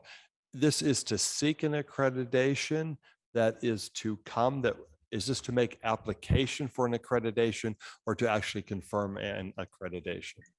Yeah, Councilman, and we have Detective Chrissy Bruno, who has done a great job on our accreditation. We already are accredited, and there is a change in the accreditation that requires us to do this as a formality. And we're going to be getting audited beginning of next year. So we're trying to get this updated so we can be fully accredited and remain an accredited agency in Pennsylvania. Yep, got you. So by council passing this, the department then automatically receives this accreditation, or you seek this accreditation? That's where I'm So having we've been accredited for quite a while, and when they come and do the audits, they look, and if there's something that we're not doing that's up to the accreditation, then they can pull your accreditation. Gotcha. So we want to update our ability to stay accredited. Appreciate that. That simplifies it and answers my question. And I do appreciate it. It's not to oversimplify, but it is technical in nature to keep us in upkeeping with the accreditations that we seek. It is one part of the accreditation. I mean, Exactly, it yeah, is- one piece it's of the one entire line of a long process that we have to go through. I'm happy to support. Thank you. Thanks, Director. Thank you, Chief. Thank you. You're welcome. Further discussion? Seeing none, all those in favor say aye. Aye. Any opposed? Bill is recommended. That takes us to our deferred papers. Bill 2174. Bill 2174, ordinance amending and supplementing the Pittsburgh Code of Ordinances, Title 5, Traffic Article Administration, Chapter 503, Enforcement and Control by adding a new section 50317, equitable and fair enforcement of motor vehicle laws. Motion to approve. Second. Discussion. Discussion, Councilman Coghill. And I would too, please. Can we have the director up there, please?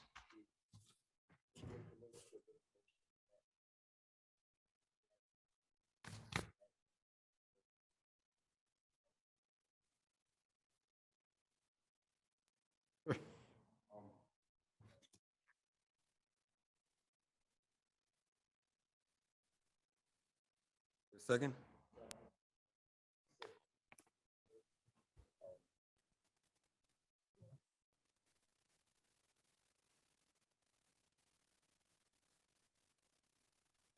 You're on mute, Councilman. Sorry. We're gonna take your mute button from you. A lot of cities across the nation have talked about reimagining the police. They've said those words. When you look at their budgets and you look at their programming, they didn't do it. If you look at our city over the last 3-4 years, you've actually seen a city reimagining police, from the Stop the Violence Fund to GVI to this other plethora of things we've done. We're actually done that. And so I want to thank Director Hisrich, Chief Schubert, their staff, all and working, of course, with us collaboratively.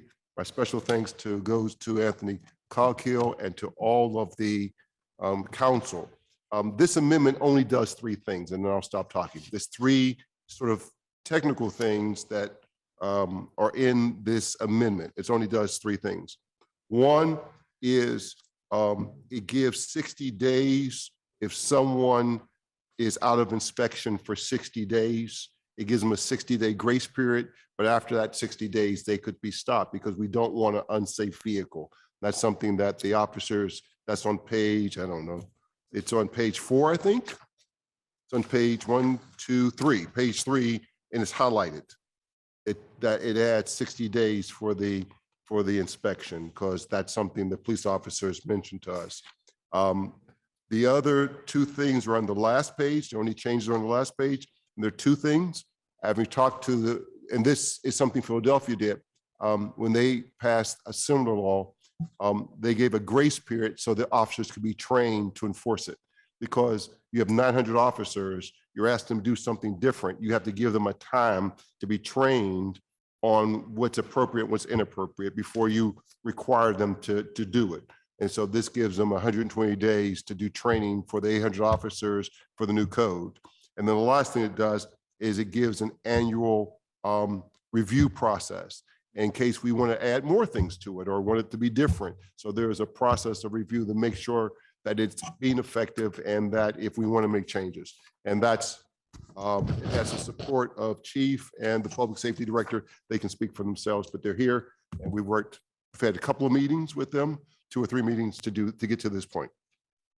Thank you. Any further discussion on the amendment, Councilman? But not on the amendment.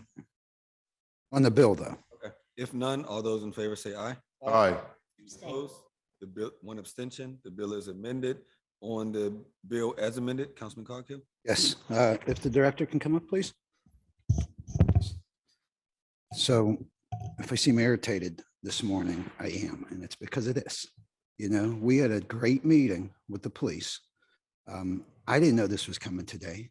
We didn't discuss that. I know you met with director the other day, but I wanted the director up here I want to put the facts out in front of us right now as we know them, okay? And then we'll make an educated decision whether to move forward with this or not. Philadelphia has voted this first major city in the United States of America, right? It's unproven, it's untested, of course, at this point. The director's here, and I want to just confirm for me, make sure my stats are correct. From 2018 to 2020, we had 52,000 vehicle stops pull over, okay? Of those 52,000, 11 were tier 4 or better. Tier 4 meaning use of taser, use of firearm, or physical restraint, okay? Incredibly low number for our Pittsburgh police. And I do credit Mayor Peduto in making sure we were just a more responsible police force dating back from when he jumped into the parade and out in Oakland and measures he has taken. Of those 52,000 stops, one was a gun involving a firearm, and it was a police officer returning fire from a passenger who fired at that person, okay? So first and foremost, the stats don't play out where I feel this is necessary at this point. They really don't, okay? We have one incident where somebody returned fire, a police officer who was fired at first. I want to be on the front lines of police reform. I've told you that, Rev. I've told the commander this. I've told Chief Schubert, and I've told Director Histrich this. I don't speak for the Pittsburgh Police, conflict of interest, I feel, but I do speak for every police chief surrounding the Pittsburgh area. Whereas my brother is the chief of Western Pennsylvania Chiefs Association. I talk to them closely on these issues, and that's who I deal with. They have lots of concerns, but they're not the city of Pittsburgh, okay? So I really enjoyed our first conversation about this, and I felt like we had a productive meeting. I didn't know you were putting this out today. I really didn't. I didn't put it up. We held it for 2 weeks. This is the natural time. Okay. It came back. I didn't. Okay, well, you met with the director just the other day, and I was not part of that. And I've told you, I wanted to be in on all those talks. I don't know that scheduled the meeting, but we did have the meeting and I wasn't. If I may, I will apologize for that. The meeting was originally scheduled with Mr. Carter and myself and Chief Schubert and my executive assistant, Zoe Birch. And the discussion was what she had found out. She has spent a great deal of time talking to Philadelphia as a fact finding to find out the details. And actually, I don't believe Reverend was actually invited on it, but it was between my staff and Mr. Carter and the Reverend. And he, by all means, you're welcome, sir, but he attended the meeting. So I will take fault for that, for you not being invited on that. Okay, so my original point is the stats don't play out where we should do such a drastic change in how we police at this point. Not until it's proven. Secondly, there are so many questions surrounding this, I can't tell you. Who's going to cite the vehicle or the vehicle owner? And we don't even know if we're going to be citing the vehicle owner or the vehicle for the secondary infractions that we're not going to pull them over for. And Director, I want you to respond to this if you would. There's no program in place for Philadelphia as to how they're going to do it. The state requires us to issue a fine or citation to the driver of the vehicle, correct? That is correct. However, looking at it, the state requires a vehicle stop by an officer. The actual officer can mail the citation at a later date, but it's not a case that you can just get the license plate and send the citation to the owner without the vehicle stop. Very important unanswered question, isn't it, moving forward, how we're going to proceed with that. And I understand we could take 90 days. I understand we'll talk to Philadelphia and see what they're doing, but we're not going to know what they're doing for a year. It's not going to be proven until, months and months in advance.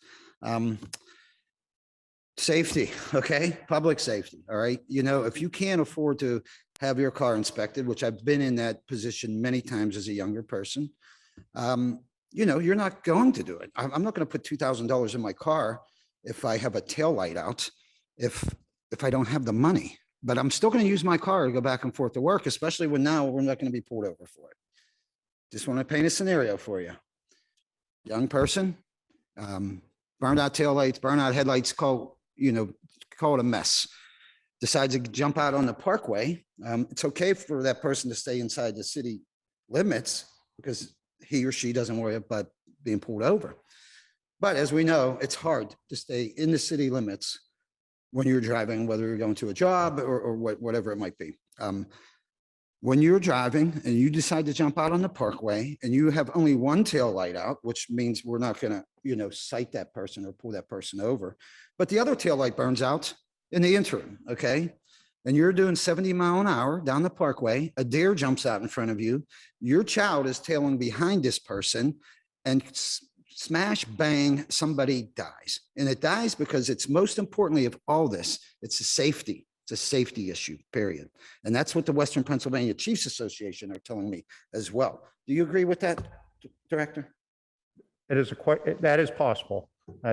We could spend all day here with similar scenarios. Yep. Do you have concerns that drug trafficking will go up in the city of Pittsburgh and people can just, not worry about being stopped. One thing I know about police work is when you're trafficking drugs or human beings, even more so, your only concern is being pulled over by a police officer. Okay. Are you concerned what that might mean to? Obviously, there would be a reduction in vehicle stops. I agree Right. with you on that. However, as was mentioned prior, we are trying to re-image policing.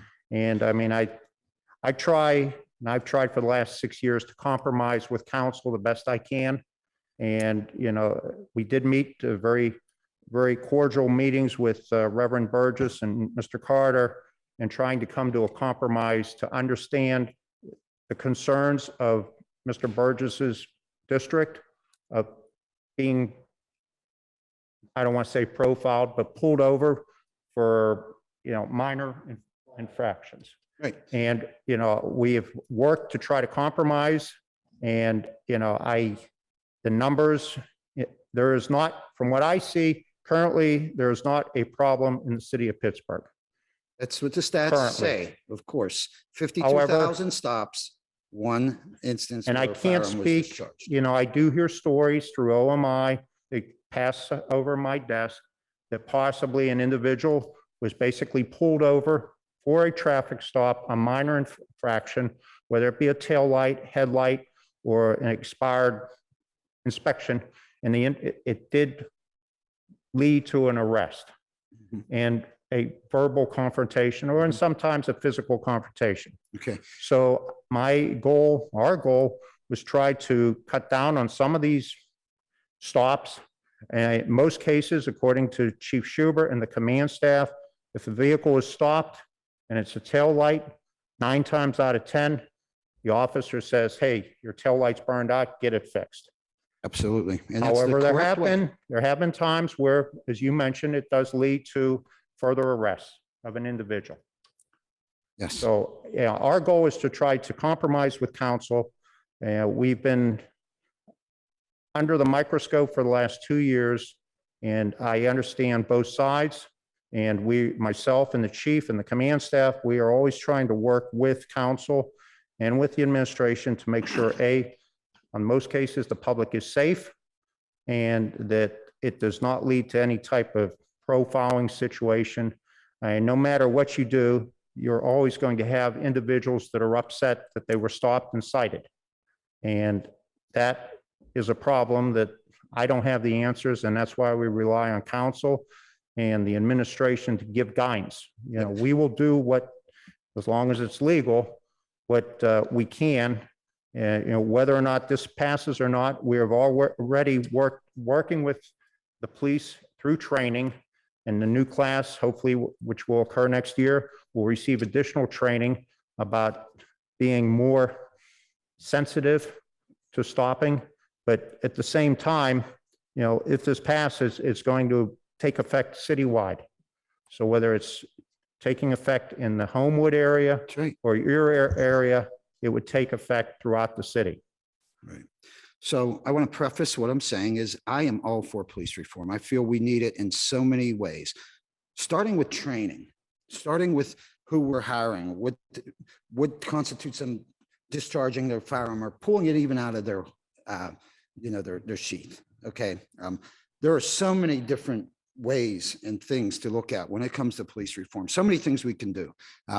I work with the police. I do. I try to stay clear of the Pittsburgh because, again, I feel like it's a conflict of interest in many ways, So that being said, I am going to say, please, to this council, we should not be putting this forward at this point for so many unanswered questions, besides the ones I just raised, besides the stats don't play out.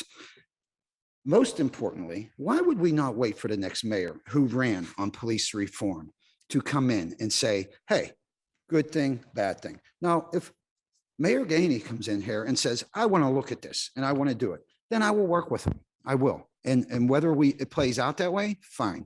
But I'll definitely take a look at it. He is going to be the mayor for the next 4 years. He's going to be setting the agenda, especially when it comes to the police force. Okay. I think it's his most important role. So why we wouldn't be waiting for him, I don't know.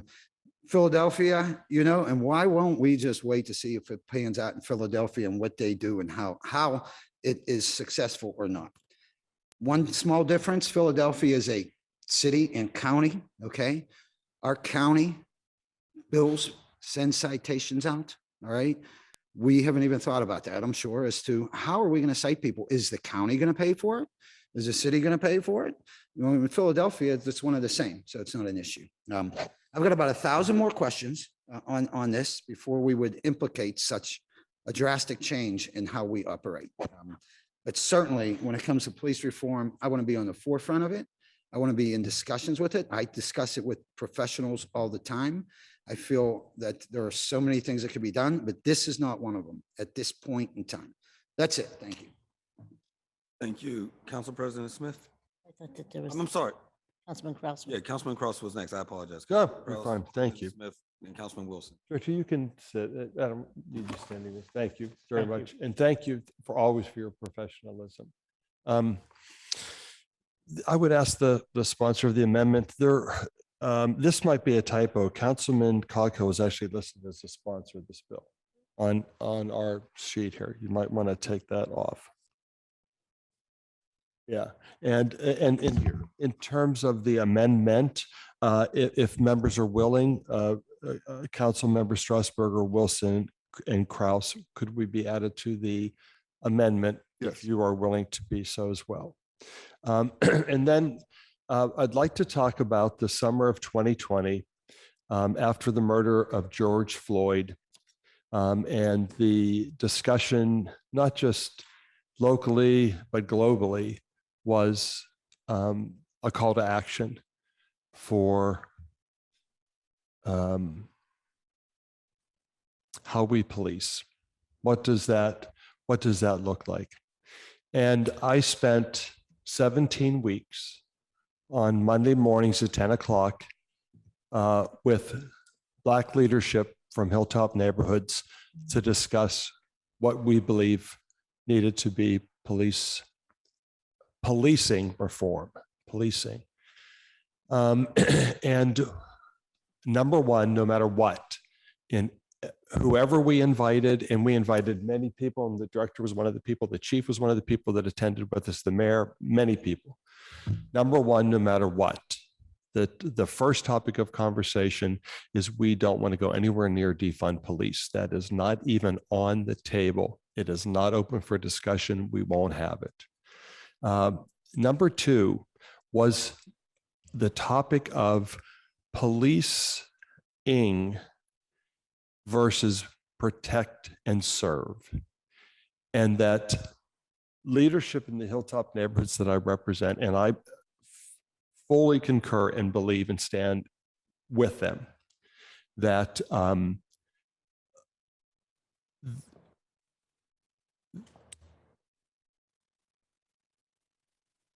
there is clear experience and shared experience among African American constituency that I have the honor to serve, that they want to see a spirit of protect and serve versus a climate of being intentionally policed. And I'm speaking globally. I'm not inferring locally, I'm speaking globally. And I heard story after story after story after story of not just constituents, but friends, people. You can't represent people for now starting my 15th year and not form friendships with them. And I have a tremendous, unshakable amount of respect for the people that shared in those 17 weeks of conversation. And I heard them tell story after story after story again about how they had conversations with their teenage sons, their teenage daughters about traffic stops, having the conversation, and the importance of the importance of us as elected leaders advocating for and fighting for their right to be served and protected and to not be over policed. And the I would say number two topic that came up at every one of those meetings was traffic stops, and how traffic stops have the potential to go awry. They don't always. Councilman Coghill clearly presented data. And again, I cannot re-emphasize that I'm speaking globally and not locally. I have a tremendous amount of respect for the police in the city of Pittsburgh here, and the job we ask them to do and the challenges they face every goddamn day they go out there. But having said that, there was clear desire to see the way we do traffic stops changed, and to make that a number one priority.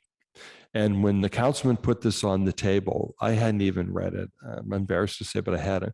And I leaned over to him and I said, please put me on as a sponsor, because of whatever the bill might have said. I knew there was a way we were going to work to finding what was going to be in the best interest of serving the constituents that we come here to serve, and that we would find our path forward and to do that.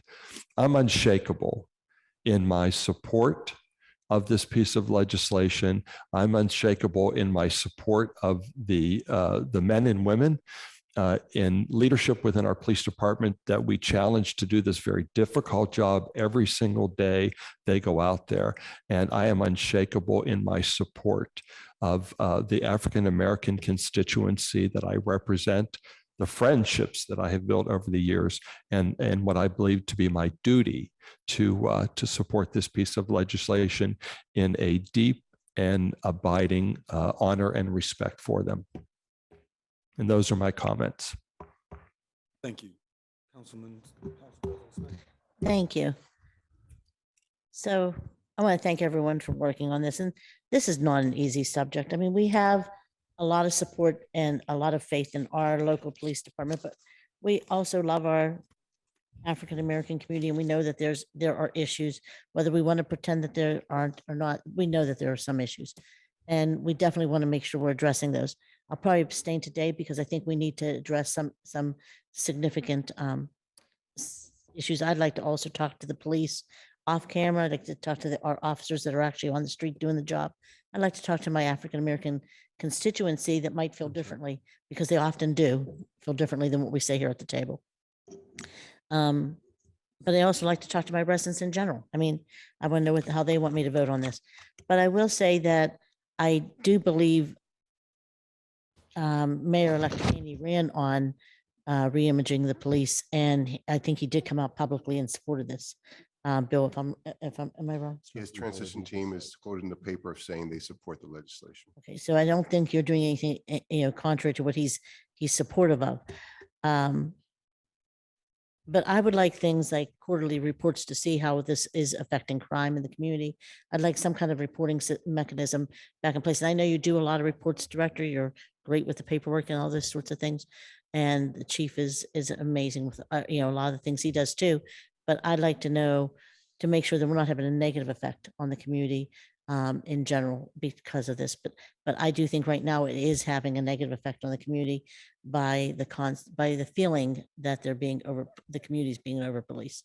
And I think that's important for us to address some of those concerns. But having said that, I never want to do anything that's going to make things less safe or more dangerous for our officers or for the people in the community in general. And I understand there are going to be people that don't want to see these things happen. I mean, I was embarrassed today. I was pulled over outside our sergeant at arms was standing next to my car waiting for another police vehicle to move out of my parking spot. It looked like I was pulled over, and it was embarrassing just waiting for the whole scenario. So I can imagine how badly, you feel when you're actually being pulled over. And actually, I have been, but I've actually had the opposite effect or opposite, concern. I think a lot of people know my son's fiance is African American, and when he's in her, and when he was in the community where she used to live, he would get pulled over, and it was the opposite, white in a black community. So I think that there's things that happen in unintentionally or intentionally, or maybe as Councilman Coghill brought up, and I keep saying it may just be in the hiring process that we need to make sure we're not hiring people that think that way, or think that there could be, something based on color instead of based on race, instead of based on activity and actions and things that you witnessed. I think it's difficult. And so I just want to say, I'll probably end up being supportive, but I do want to talk to our police. I want to talk to my constituency. And so I'll abstain today. But overall, I do want to make sure that we're doing whatever we can do to help make our police jobs safer, easier, and better for the community, to make our community safer for everyone of all races and all genders. So that's it. Very much. Thank you. Councilman Wilson. Yes, thank you. And thank Councilman Burgess for working on this. I did have some questions for the director. Just wanted to get my head straight about this as a co-sponsor. What do we get? Like, what's the benefit of pulling people over for these kind of stops? Of pulling people over? Yeah. That for have a these- tail light burned out? Yeah. I mean, the benefit is, number one, that you have a safer vehicle. I mean, there are scenarios where Councilman Coghill mentioned that, having a tail light burned out or having a headlight burned out presents a safety risk. And, are there sometimes citations issued? Certainly. But more importantly is the fact that, it is a state law. It is part of the motor vehicle code, and the officers, they're sworn to enforce the law. But we're not like tracking whether or not they go and actually get it fixed, right? I'm sorry? We're not tracking whether or not they actually go and get it fixed, right? No. Yeah. And, personally, I my guess my concern is- question, I'll be more clear. Do you think that we're doing do you think we're making cars safer by pulling people over? Like, is this actually something we do, like, actively? I know we couldn't really break down the numbers. The problem is not necessarily, in my opinion, the taillights. The problem is that you allow a vehicle out there that is not allowed to be inspected, or you can't pull a vehicle over because it's inspected and it has bad brakes, and it goes down the road and the driver presses the brakes and runs into you and kills you. Yeah. Or the vehicle doesn't have insurance. There's many times that we hear individuals that run into vehicles and they're uninsured.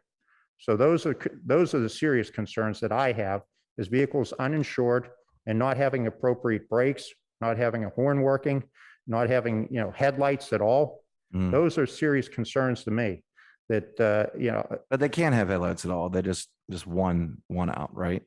That's correct. That's the way the legislation is written. The one headlight, one tail light, and those are the minor. And my question is just like, do you think we're increasing the safety of everyone by, like, are we actively trying to increase the safety on the road by all, like, our officers pulling people over for this? Once again, having, a headlight burned out, a tail light burned out, it could lead to an accident. Like I had mentioned at the beginning of this, a lot of it is compromise, and, Reverend Burgess and the other council members sponsoring the bill, they listened to our concerns, they made adjustments, and, I appreciate that working relationship. The headlights burned out, one tail light burned out, is that a serious concern to me as public safety director? No. Okay. Having both headlights burned out, not having taillights on, not having a horn that works, not having brakes in the car, not having, some cases, front windshields, to me, that's a safety concern, that you're either going to hurt someone else or hurt yourself driving that vehicle. Is there anything that, well, I had a question about arrests. How many arrests are made based on, like, that happened after a stop like this will be made? I don't have that with me right now. I mean, I have to apologize. I hoped to do some work last night, but I was tied up. It'd be good to have that number. Just I'm curious. sorry? It'd be good to have that number. I'm just curious. Yeah, I on mean, we have those numbers. the amount I of mean, arrests that eventually occur because someone's pulled over because of, Yeah, those numbers are available. I don't know, Lee, can we can certainly send them to you. okay. All right. Thanks. I don't know. I mean, the whole concern with this is just what I've heard when I have side conversations with law enforcement, our law enforcement. I work closely with, try to work closely with law enforcement to provide safety to the public in my district. And in those conversations, it's been difficult because, I've heard, well, that's how we find guns. Well, that's how, we smell weed. That's how we, that's how we get to, someone that's potentially dangerous. Do you think that's an effective way to get to the issue, whether we're retrieving guns or pulling people over so we can potentially smell weed? Like, can you just walk me through that? Why, like, officers generally feel that this is like a good tactic? I'll just be pretty blunt. It happens. I mean, it does happen that officers pull vehicles over for minor traffic and they do smell weed or they see a weapon inside the vehicle. That does happen. However, I also have to understand, the over-policing concerns of some of the districts. And, a lot of that goes back to what has happened over the last year and a half, and we have not had a new academy class to basically instill in them new training techniques that we have to do with revisioning the way law enforcement officers are to, as mentioned, protect and serve, and that's protect and serve everyone. So I think a lot goes to what we have to do with new recruits and then training the officers that are already on the street. And that takes time. And to be honest with you, as was mentioned, many other cities are going through the same predicament, and we are learning from them and they will learn from us. I mean, Chief Schubert attends almost on a monthly basis the Major Chiefs Association and different other associations where chiefs are discussing these same issues on how to handle these issues. So if someone gets pulled over for, right now, if someone gets pulled over for a headlight out, like, what would cause them to start inspecting the car? What's the least, like, could they just use something like probable cause just to start in? Well, there has to be some reason to ask for consent to search the vehicle. I mean, do they smell weed? Do they see contraband in the vehicle? Do they see a handgun under the seat? Does the individual, resemble some bolo that's been out there? Talking with residents, something they've been pulled over for was something called like a fervent movement. I don't see that in this secondary violation. Is that another violation that someone could be pulled over for? I'm sorry, what? Fervent movement. Like reckless driving. Like, I'm driving, I see an officer and I go like this. And then, I mean, that's what they say after it's. I don't know I'm not aware of any state law that allows an officer to pull. Okay, that was just in conversation. So I don't, that's why I was asking the question here, because I'm trying to understand. And I did take the Act 120 test this past summer, and I'm not aware of any laws of that nature. Okay. All right. I just wanted to get to some of that. It would be great to see like how many arrests eventually occur based on these types of. We will send it to you. Thank you. All right. Thanks. Thank you. Director, I have one question for you, and that is, you mentioned ticket by mail, and I'm very interested in this. Can you hear me? I'm sorry. I can lower my mask if it's easier to hear. You mentioned ticket by mail. Yes. Now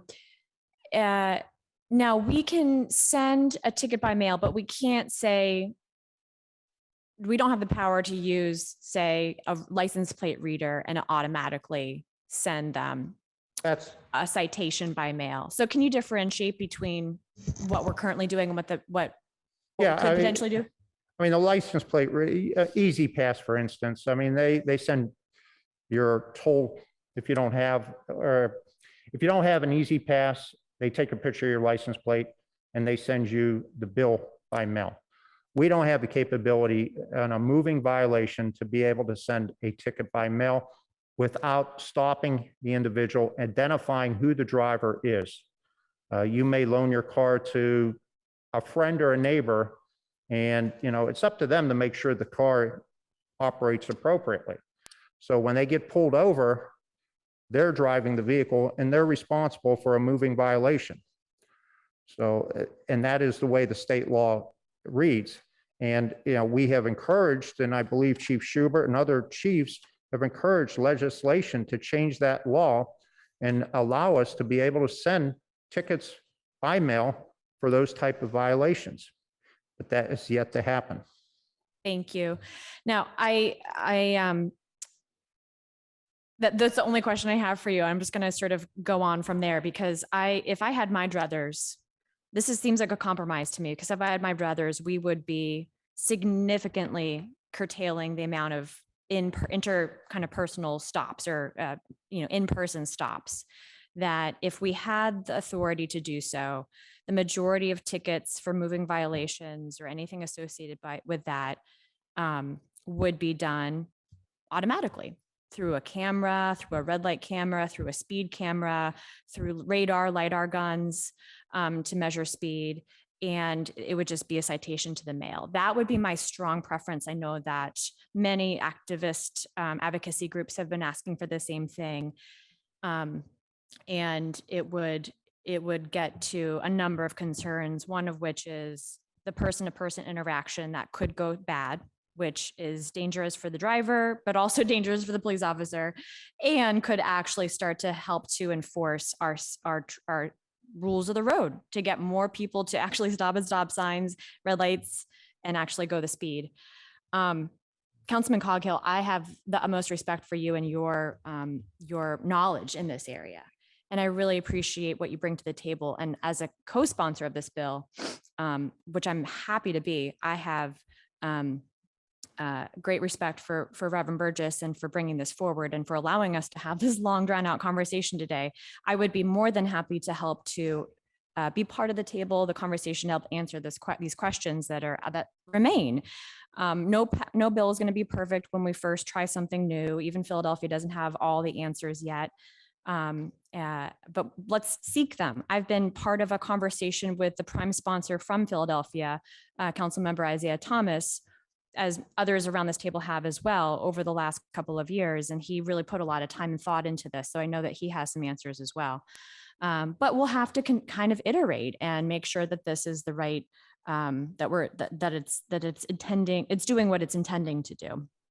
Personally, I have more concern about the people who you probably see, 90% of whom are driving unsafely on our roads, than the one-off, person who's driving without secure, maybe brakes that are about to fail, or the headlight. It's a higher percentage of people who every single day are driving unsafely on our roads. And I have more concern about that than I do about these kind of what-if situations. That said, one of the what-ifs we're talking about is, what if a police and driver interaction goes poorly? And to me, that is something we have to get a handle on nationwide. I have the great privilege of, if I were to be pulled over by a police officer, not wondering if it was based on the color of my skin, not having to have that even second thought of, are they pulling me over because I did something wrong? Or are they pulling me over because I'm not white?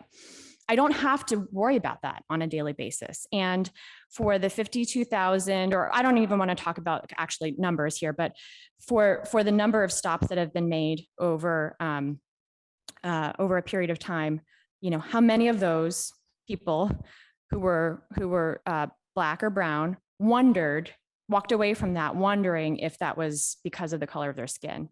And that is of huge concern to me. And I want to get a handle on that as well. And I think this bill starts to get at that, and some of the things that Councilman Kraus was saying as well. So That is why I'm supportive of this. I think it's the tip of the iceberg, and I think we can continue to do a lot more. And our incoming mayor, fortunately, is this current state representative who has said he wants to continue to advocate in Harrisburg.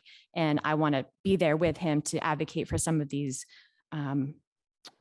powers that if we had, we could do even better in this regard. So that's all I wanted to say. Thank you. Councilwoman Gross.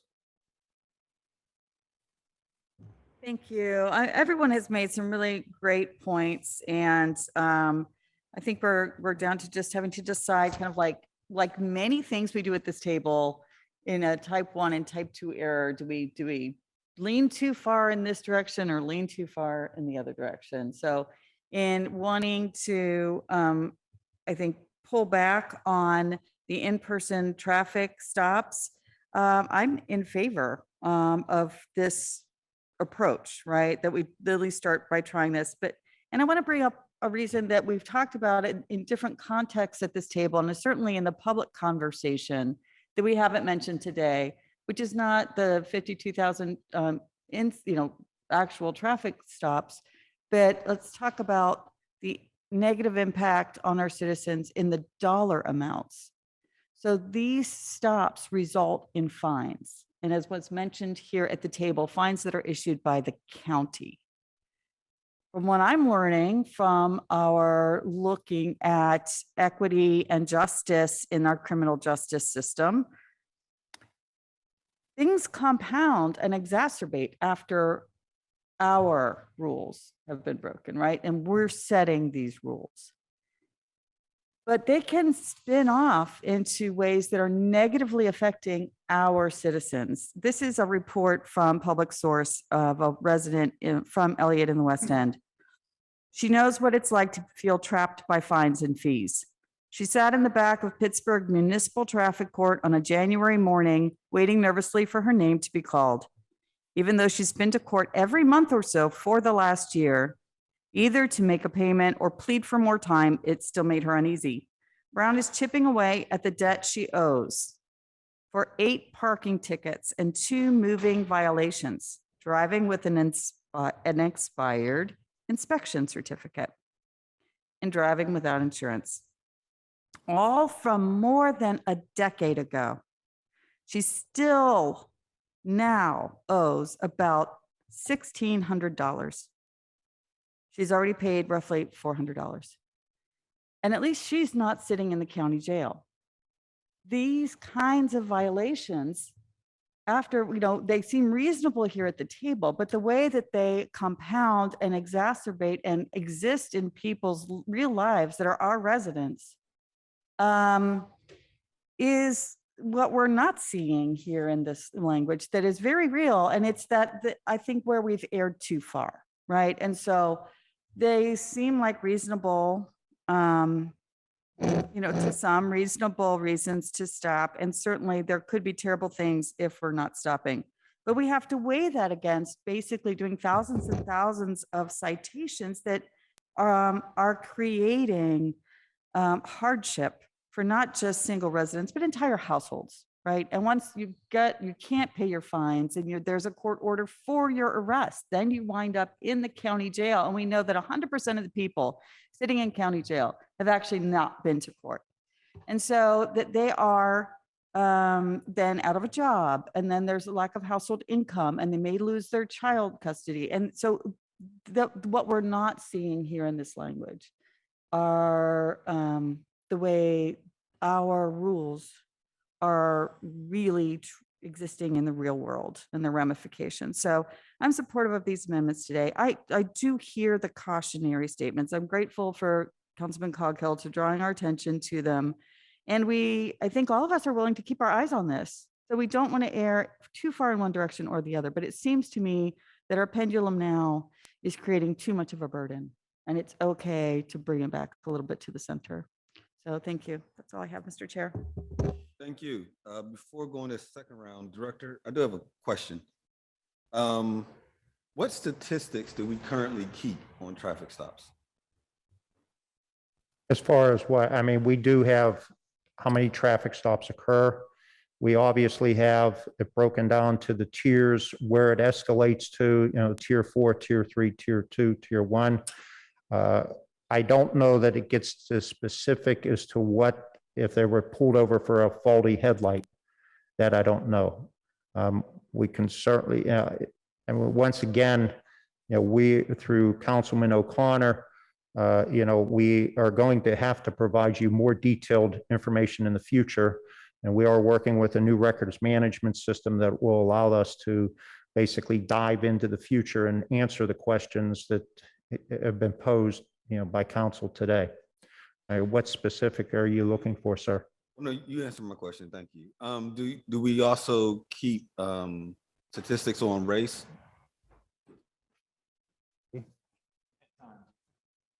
Sorry. If it's marked, yes. Yes, if it's marked.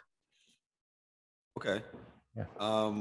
Would you be able to tell me the percentage of times that African Americans are pulled over within the 52,000 stops? Yeah, we've already sent email. We'll be able to get you. I believe if- it's 40%. What percentage of the population are we? It's disproportionate. You're right. Absolutely. 20% population, 40, even higher than 40%, I believe. I'm sorry, I didn't mean to butt in, but I just, It's okay. yeah, so it's disproportionate. Absolutely. To the concern of drug trafficking, do you know the percentage of times that we're seizing drugs when initiating traffic stops? I don't know the answer to that, as to what. And once again, it has to be, are we talking large quantities of drugs? Are we talking just I wouldn't be. marijuana? And, does, what you're asking for is, does the traffic stop lead to stop or finding drugs in a car, or in some cases, a weapon? Yes. And like I said, we'll give you what we have on that information. I'd be curious to know. Yeah. Thank you. I'm obviously very supportive of this ordinance, but also thank you, Director, for your willingness that you have shown over the years to work with council as we try to both provide strong policing, but a community that is also protected. So thank you. Second round, Councilman Kraus, then Councilman Coghill. And just to piggyback on the chair's remarks, I want to recognize the public safety director's professionalism and that he has exercised throughout his tenure here, and how much council appreciates your willingness to always work with us. Thank you.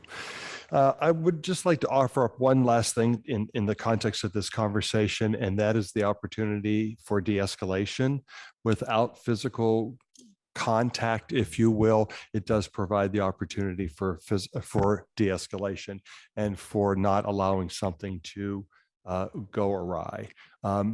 From what I hear, and I believe to be true, the citation can still be issued. The citation is issued electronically. There is not confrontation or contact at that point of citation. And secondly, this council throughout all of our tenure here we've bent over backwards to provide the highest and best technology for the police department.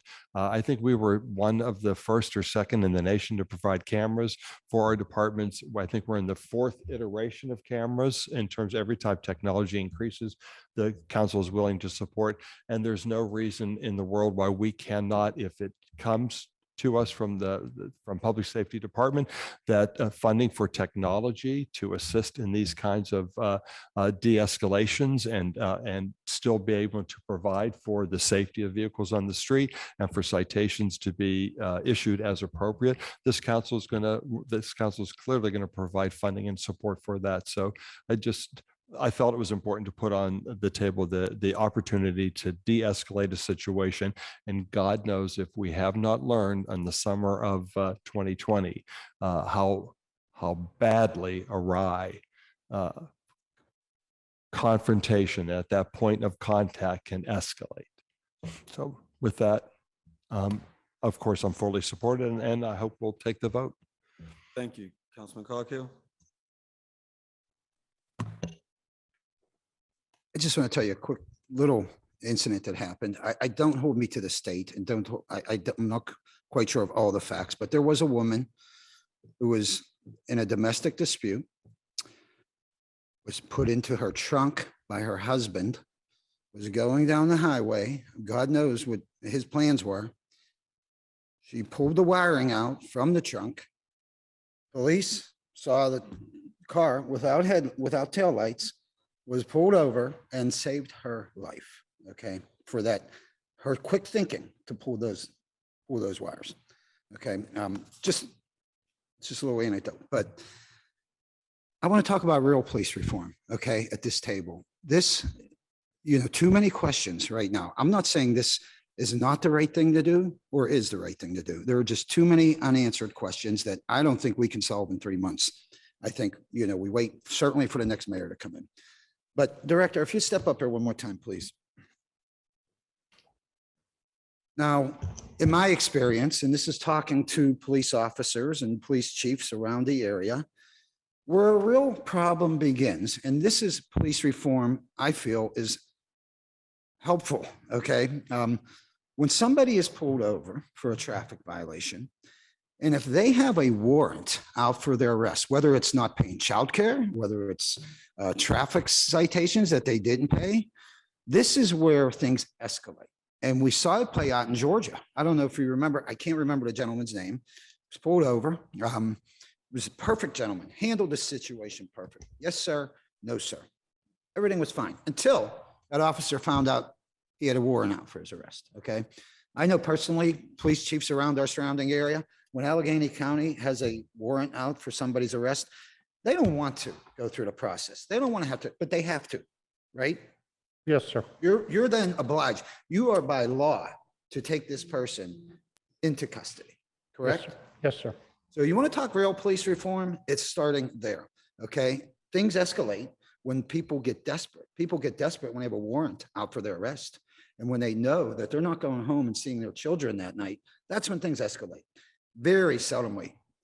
I can't even put a percentage point on it. Do things escalate from our traffic stops? And I know, in talking to you, Director, and others, we don't even pull people over for not using a turn signal in most cases, unless we feel that person's driving erratic or we feel that judgment. We can't take that judgment from the police. I don't believe that's the correct thing to do. It's going to cause problems in the future. What I will say, over policing, okay, absolutely, to what Councilman Lavelle says, no question about it, disproportionate number. We have 20%. And I'm not, these are not exact numbers, but they're pretty close. We have 20% Black people in Pittsburgh, right? 46% are being pulled over. This is over policing. This is something we need to look at. This is real police reform. How do we not do this? What is the problem? Why are we, is it because we're concentrating in certain areas that we feel are high crime? These are things I want to tackle. These are real things I want to talk about. This on its face is not police reform, in my opinion. You want to comment on any of that? Okay, so anyway. I will say one thing. It is Councilman Kraus and yourself. I mean, de-escalation is a key role of what officers, if they don't know it, they need to know it. And if in fact a vehicle, if a plate is run for whatever reason, hopefully it comes out that there is, like you said, a potential warrant. The car has been issued, that the individual inside may have a warrant, and the appropriate precautions will be taken. And that's not to say that you go and obviously if it's a gun charge or the officer's afraid for his safety or his or her safety, you have to take the appropriate action. But, de-escalation is the key here, and that is what needs to be taught in all the academies. And we need to bring officers back for retraining in it, whether it's annually or, every 2 years, because things change, as we've seen over the last 2 years. So, and, the pandemic has entered into it, that not only the stress that's being put on individuals that are driving, the public, but it's also stressful for the first responders and for the police officers. And, part of the reform in Pittsburgh, the task force, was the wellness of the officers to make sure that if there are warning signs, that officer is pulled off the street and the appropriate guidance is given or help is given to that officer. And that's, the body worn cameras are now being pulled, not in all cases, but reviewed periodically on officers, especially if there's any complaints on that officer. And it's going to take time for us to catch up on officers that we feel may have a problem. And the new officers coming in, the academy is going to be different than it was 3 years ago. And that's what, myself and Chief Schubert, we're striving to do. But once again, we don't have all the answers, but we're relying on the professionals and hopefully also with the Office of Community Health and Safety, that will give avenues also to the officers. As I've always said, the officers are in a bad situation. Yep, They're I agree with you. They're social workers, they're firefighters, they're paramedics, in some cases, they're plumbers and electricians. And, they're general practitioners and they are not experts in the social work and mental health that needs to be done. Yep. Well, thank you. And I'll wrap up.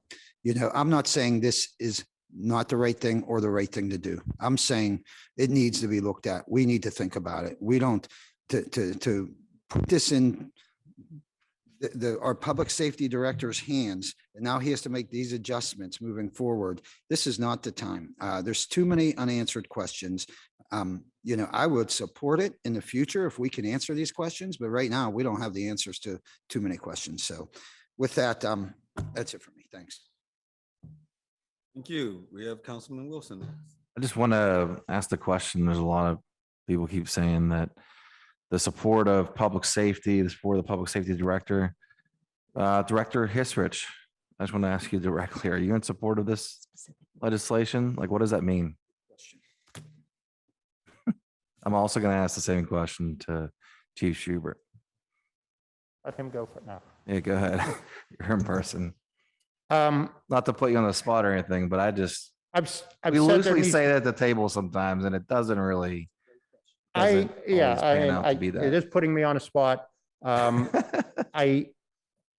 Philadelphia, they were the first. Of course, we know that Philadelphia, as Councilman Coghill said, they have, being a first class city, they have different rules than Pittsburgh. They have not, from what I understand, enacted this yet because of training purposes. I'm far happier that we have what Councilman Burgess provided us was the 120 days. It's not going to take effect immediately. If it does pass, there was going to have to be training, and that 120 days, as Councilman Burgess told me, during that time, if we find that we need to make changes, we will ask for amendments on it. And that provides us some time. And that also provides us the opportunity, if I'm still here, to talk to the new administration and get their read on what they want. I do think that, as I said before, there needs to be a reform in the training provided to police officers. And there is obviously a disproportional pulling over African Americans.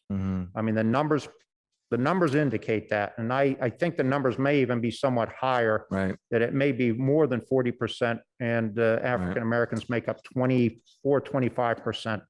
I have a lot of numbers in my head, but I think that there is a problem, and that problem needs to be addressed one way or the other. Thank you for your comments, Chief Schubert. Specifically, that question: Do you support this? How do you view your your leadership on this? If you're gonna be the one to implement this as well, specifically. Do you think this is a good strategy to reduce the disproportionate amount of Black and brown individuals that get pulled over by the police in the city of Pittsburgh? Well, I would say this, as far as an organization within Pennsylvania, which we fall under the Vehicle Code and the Crimes Code, which is state legislation. I think if you really want to do this, I think it needs to be done across the state level, not just different departments doing it, because you want consistency. and I've said this for a couple years now, working with BPEP on things and others on other initiatives, that you need to change the state legislation for a lot of this. And we've offered to even help with that.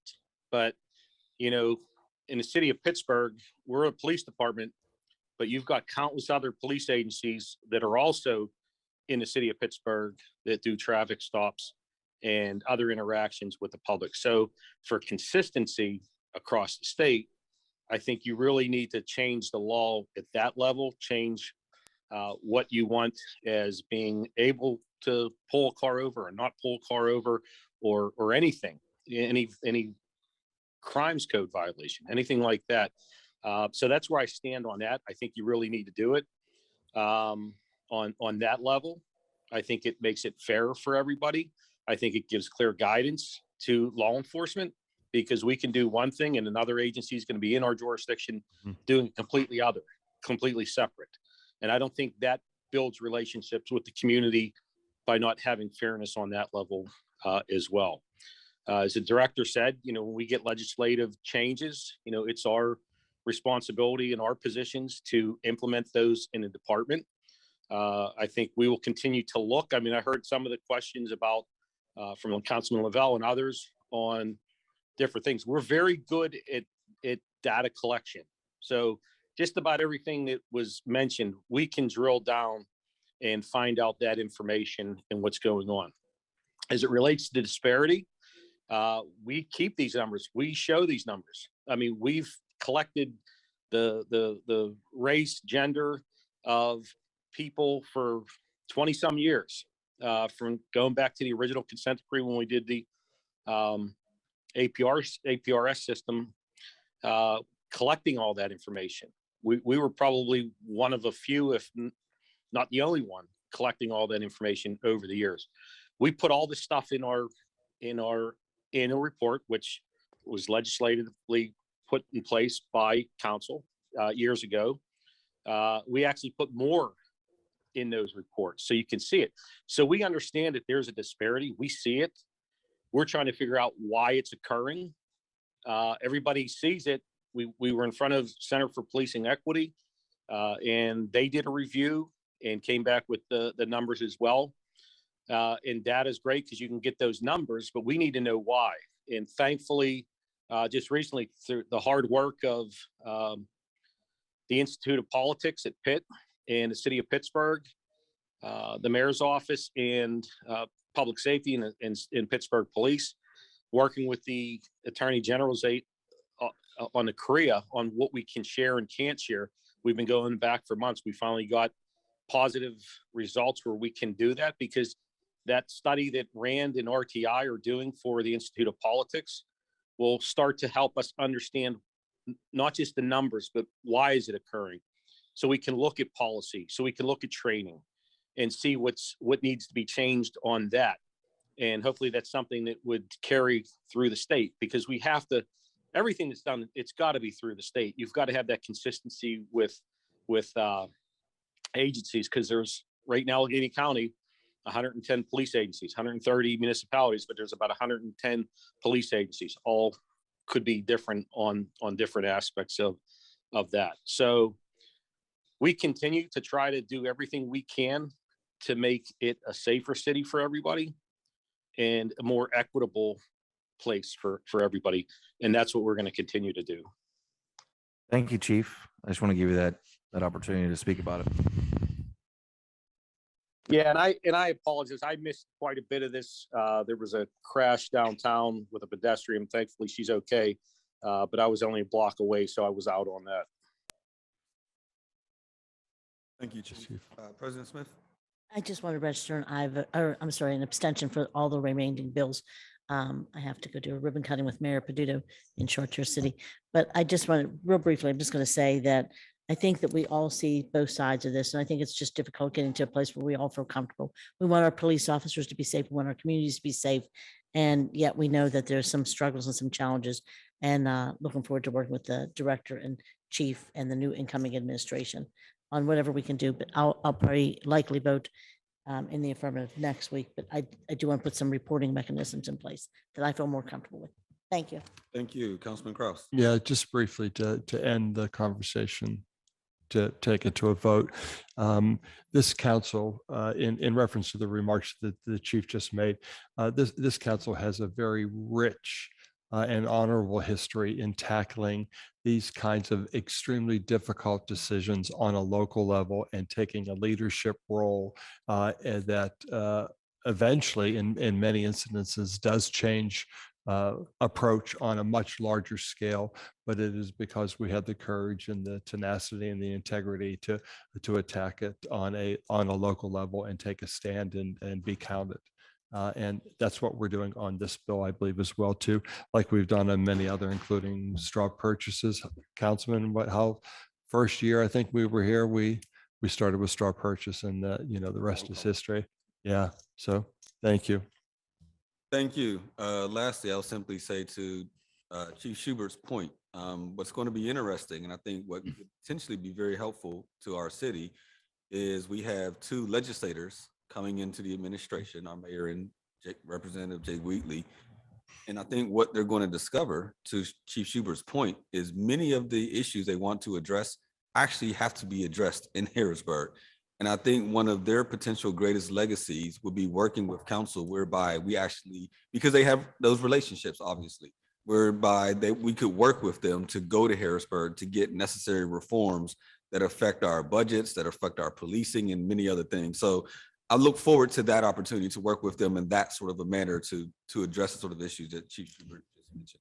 Alcohol licensing and food and beverage businesses too. All But thank you. I'm happy to vote in the affirmative and ask that we take the vote. Okay, I believe we're still on the amendment. Did we vote the amendment? Okay, thank you. So all those in favor on the bill as amended, say Aye. aye. Aye. Aye. Any opposed? One in opposition, affirmative recommendation. Thank you, Councilman. It was Councilman Cogg. That takes us to our new papers, Bill 2279. Bill 2279, resolution authorizing the city to enter into a professional services agreement with Humane Animal Rescue for services in connection with the humane detention, care, and euthanasia of domesticated animals at a cost not to exceed $1,125,000. Councilman O'Connor had to step away, asked if I would finish his committee. So motion to approve, very brief discussion. Discussion, Councilman Kraus? Just, dear God, please, Sounding brief. spay and neuter. Please spay and neuter. Where you're looking at $1,125,000 to euthanize animals, that if we just spayed and neuter, we'd be much further ahead. Discussion? Thank you. Seeing none, all those in favor say aye. Aye. Any opposed? Bill is recommended. Bill 2280. Bill 2280, resolution authorizing the mayor and director of the Department of Public Safety to enter on behalf of the city into a professional services agreement with Lexipol LLC for software subscription-based policy management and training services at a cost not to exceed $436,049.67. Motion to approve. Second. Discussion? Seeing none, all those in favor say aye. Aye.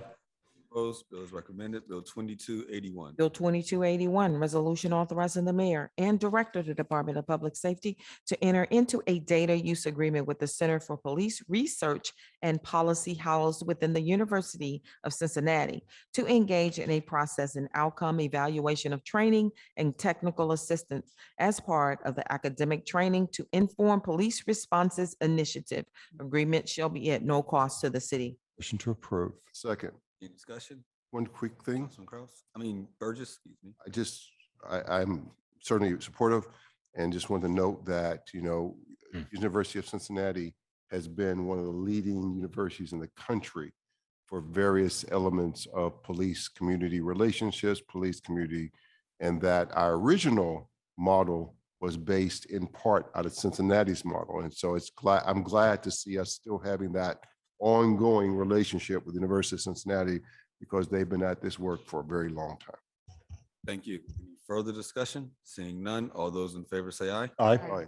Opposed? Bill is recommended. Bill 2282. Bill 2282, resolution authorizing the mayor and director of public safety to enter into a corporation agreement with the Center for Emergency Medicine of Western Pennsylvania for a televisit pilot program. Motion to approve. Second. Discussion? Seeing none, all those in favor say aye. Aye. Any opposed? Bill is recommended. That exhausts Public Safety Committee. Thank you, public safety officials, for being here. That will take us back to Finance and Law Committee. If we can take 2169, 2170, 2171, and 2172 all together, the public hearings were held. Bill 2169, ordinance amending the Pittsburgh Code entitled to Fiscal Article 9, Property Taxes, Chapter 263, Real Property Tax and Exemption by fixing the rate of real estate taxation for 2022. Bill 2170, ordinance amending the Pittsburgh Code entitled to Fiscal Article 9, Property Taxes, Chapter 263, Real Property Tax Exemption, Section 26302, Payment Options, Discount, and Delinquency Penalties, so as to set the payment discount and delinquent dates for the 2022 fiscal year.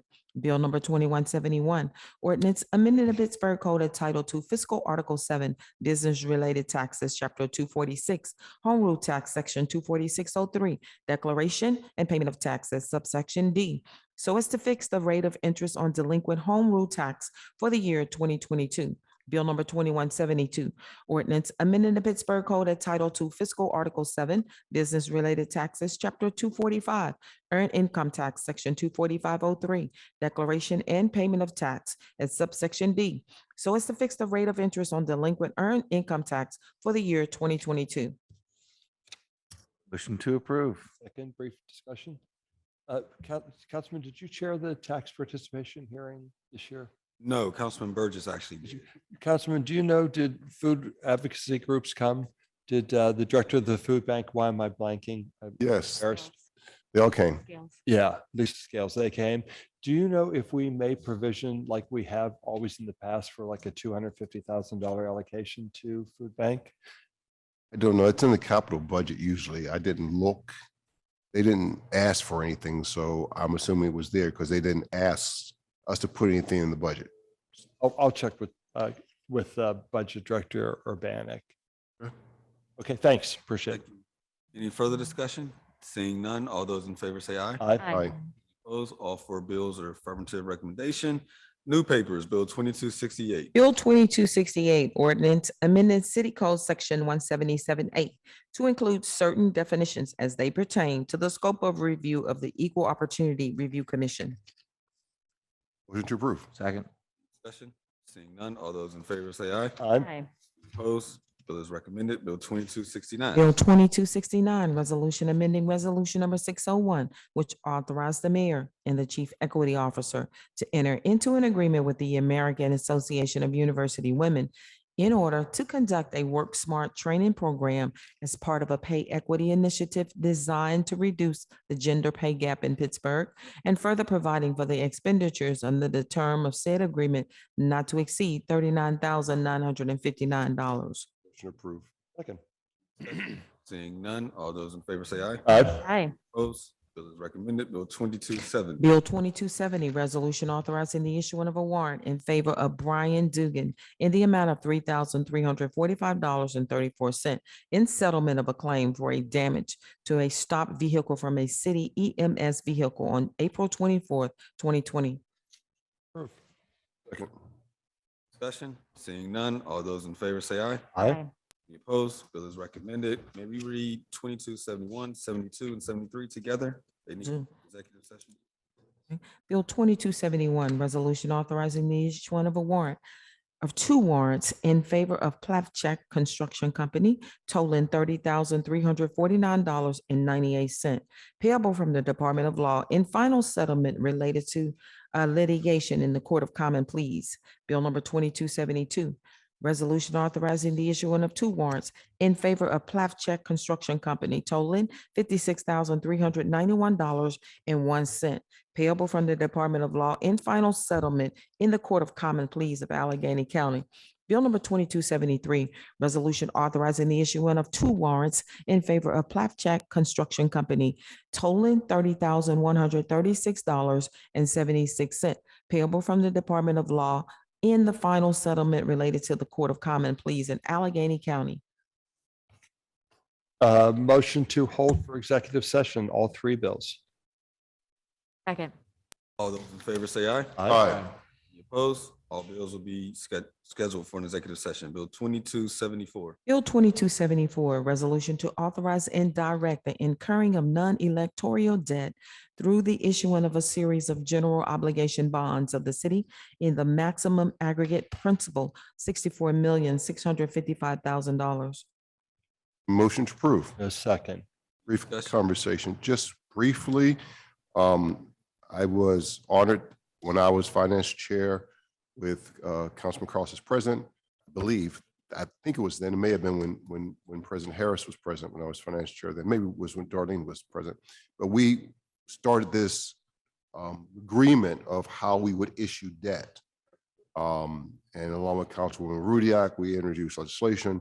And so this is a keeping of this regular borrowing process that keeps us under our debt number and allows us to have a capital budget. And I only mention that to say that I've been part of this conversation about debt for a very long time. And I want to just flip the switch to say, you'll hear me talk a lot about it next year. If we're serious about affordable housing,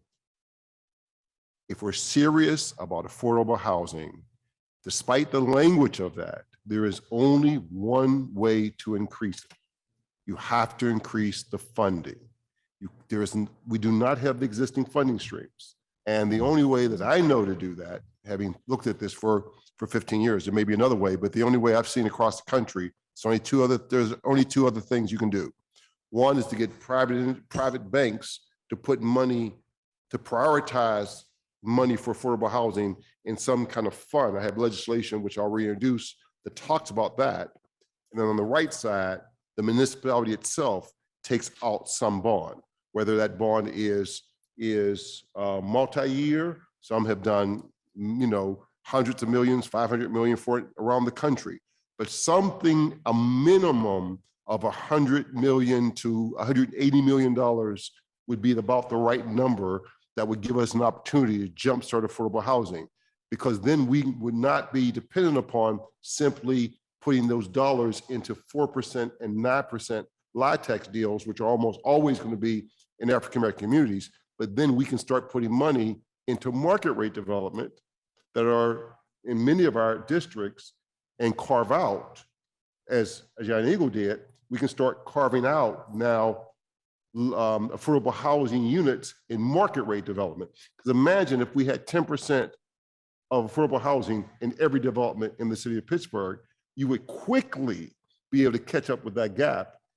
We just don't have the money to do that. And so we're going to need this larger pot to do certainly more 4% and 9%, but in addition, a pot of money that we can invest in market rate deals and have, because doing exclusionary zoning by itself will not work if the numbers don't work, right? If developers can't make a profit, they're not going to build. So we have to figure out a way to put affordable housing in market rate housing. I'm going to talk a lot about it in the next year, but that's going to be sort of, Councilman Lavelle, I agree with this. It's going to be one of the things I trumpet, is that we have to get a fund. If we're serious about affordable housing, we have to get a fund to jumpstart affordable housing in each of our districts. With that fund, then the avenues of hope and those sort of things would come alive very, very quickly. Thank you. Aye. Thank you. Councilwoman Gross. Just in the nick of time. Someone give me the bill number, please, 'cause I've lost my page. 74, page 76, top of page 6. Bonds. Okay, right. So once again, it's an inclusionary zoning, not. Why you say that? Isn't that remarkable how you say that? Every time wrong. Exclusionary zoning means that you are excluding people. Yes, I keep. Pittsburghers. Don't make apologies. I think about it from my own experience of how me and the people I love are excluded from many communities. So it's a Freudian slip. Isn't it? That's right. You are in favor of including you and the people you love. I'm inclusionary. And so am I. So, thank you. Thank you. So I don't see this bond agreement. we usually have an attachment about the uses of the bond. So did I miss in my racing back here down the hall when I couldn't hear you, that is this the bond issuance for affordable housing or it's not? It's not. This- So just checking. I appreciate that. And so this is to pay for the capital that's in the capital budget, $100 billion capital budget, 75 million of which is DOMI and DPW related. So that I'm in favor. I look forward to further discussing your support for funding increased affordable housing and how that works, as you said, we should not be depending on inclusionary zoning alone. Absolutely, we all concur. In fact, that we only have it now in Lawrenceville operationally, and then pending legislation for just Bloomfield and Polish Hill is not enough. So we can expand it, but then do more as well. So I just wanted to get in here and make sure that people weren't thinking we were fostering exclusionary zoning. We are fighting exclusionary zoning and trying to promote inclusionary zoning and affordable housing. So that's all. Thank you. Thank you. Mr. Chair, may I just briefly? Councilman Crowe. I promise briefly. It's a three-legged stool. It is public investment, it is inclusionary zoning, it is private investment. That does it.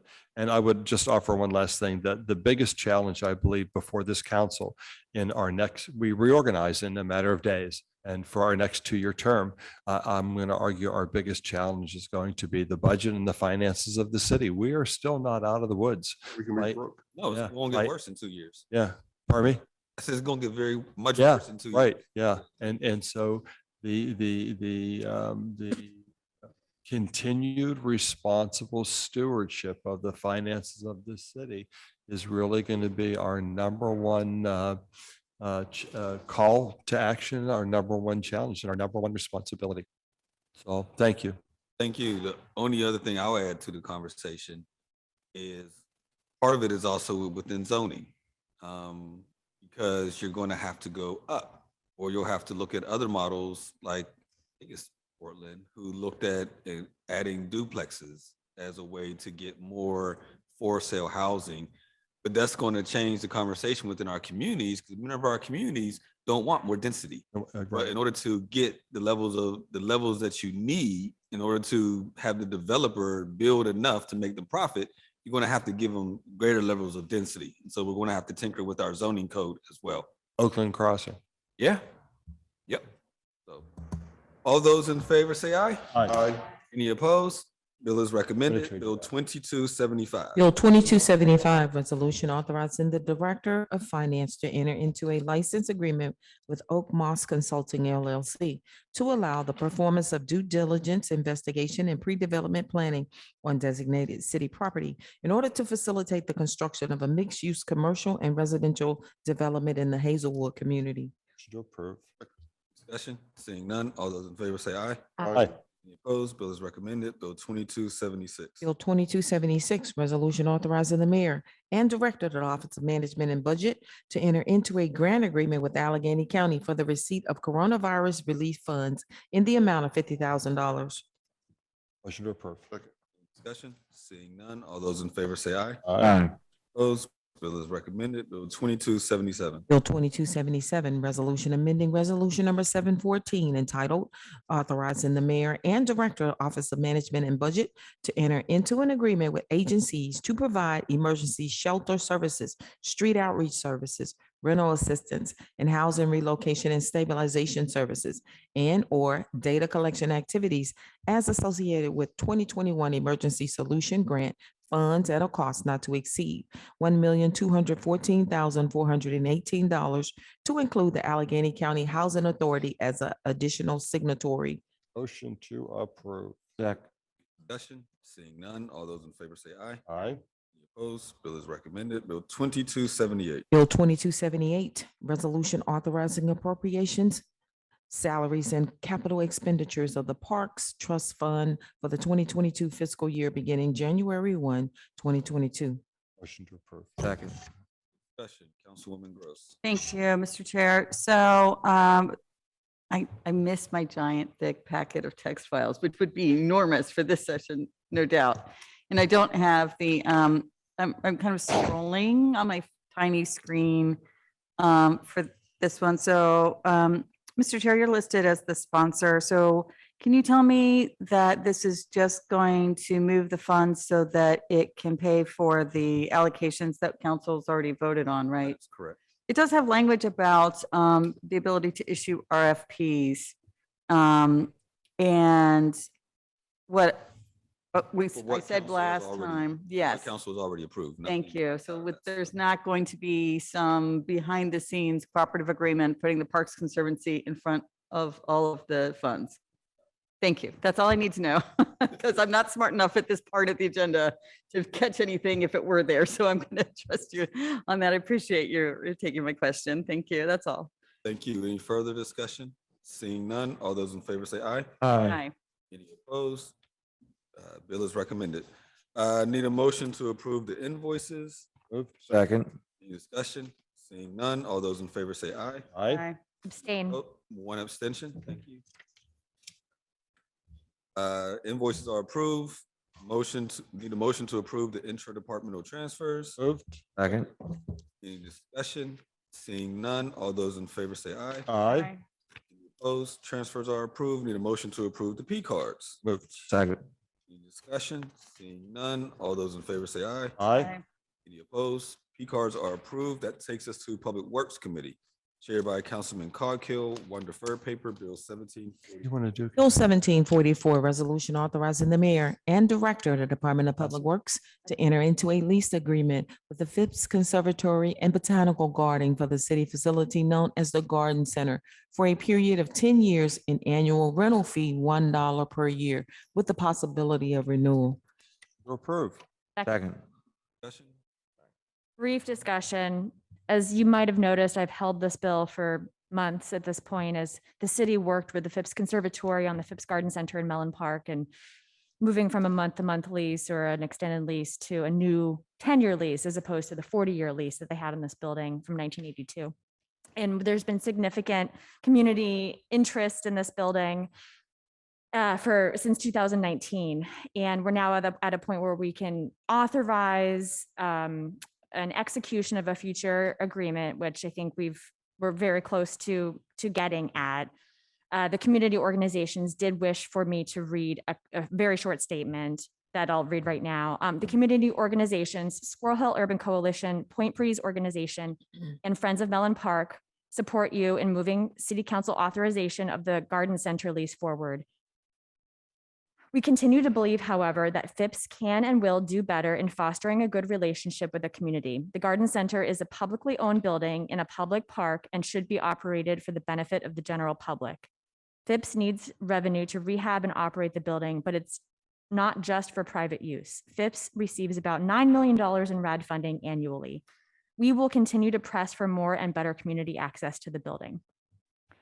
And I will as well. I second their position that this is similar to the Frick Environmental Center or other kind of public buildings and public parks, that they should be publicly accessible, and there should be a rate structure that is that includes some equity considerations in there. And we will continue to work with them on that. And that's all I have to say. Thank you. Councilwoman Gross.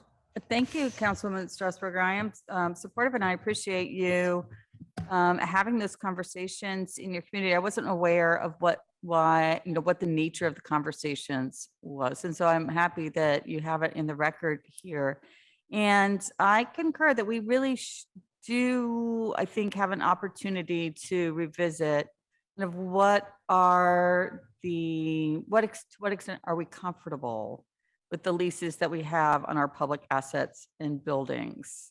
If we look at it from an equity lens, if we look at it from what are the needs now and not in 1982, if we look at where we are financially as a city now and not when we started in Act 47. So where do we want to have a public conversation about the kind of operating and maintaining leases, which we heard about in the post agenda on privatization that you had now, I don't know, 3 or 4 years ago, where we learned there's a difference between a design, a build, a finance, and operate or maintain type of lease and contract with an outside, contractor or outside agency, even an outside nonprofit organization. And when you get down into that operating and maintaining type of lease, that really is privatization in effect, right? And so, but we can craft those arrangements where we still want them in ways that we ensure public access, public equity, and that we're using our facilities for what they're meant for the public. So thank you. I'm happy to hear the statement, and I look forward to talking more about that, Council. Thank you. Any further discussion? Seeing none, all those in favor say aye. Aye. Any opposed? Bill is recommended. New papers, Bill 2266. Bill 2266, ordinance amending the Pittsburgh Code Title 5 Traffic Article 7 Parking Chapter 541 General Parking Regulations by revising the title of Section 54104 Passenger and Loading Zones to Section 54104A by adding a new Section 54104B 54104B entitled Smart Loading Zones, and by adding a new Section 54104C entitled Smart Loading Zone Rates and Penalties. Motion to approve. Second, brief discussion. Discussion, Council. Since I love all things parking, God bless you.